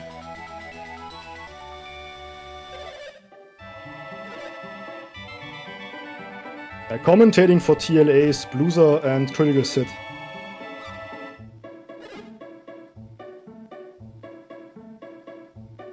Whoa.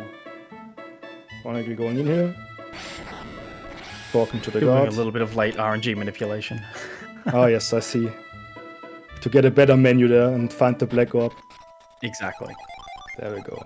A bit far away, but still better than running up. So yeah, now it's just like a few text boxes, and time would be on like Chen is waiting for us, which is the last text box. Oh, he did get a and after kill. that, oh, he did get a flint kill, yeah.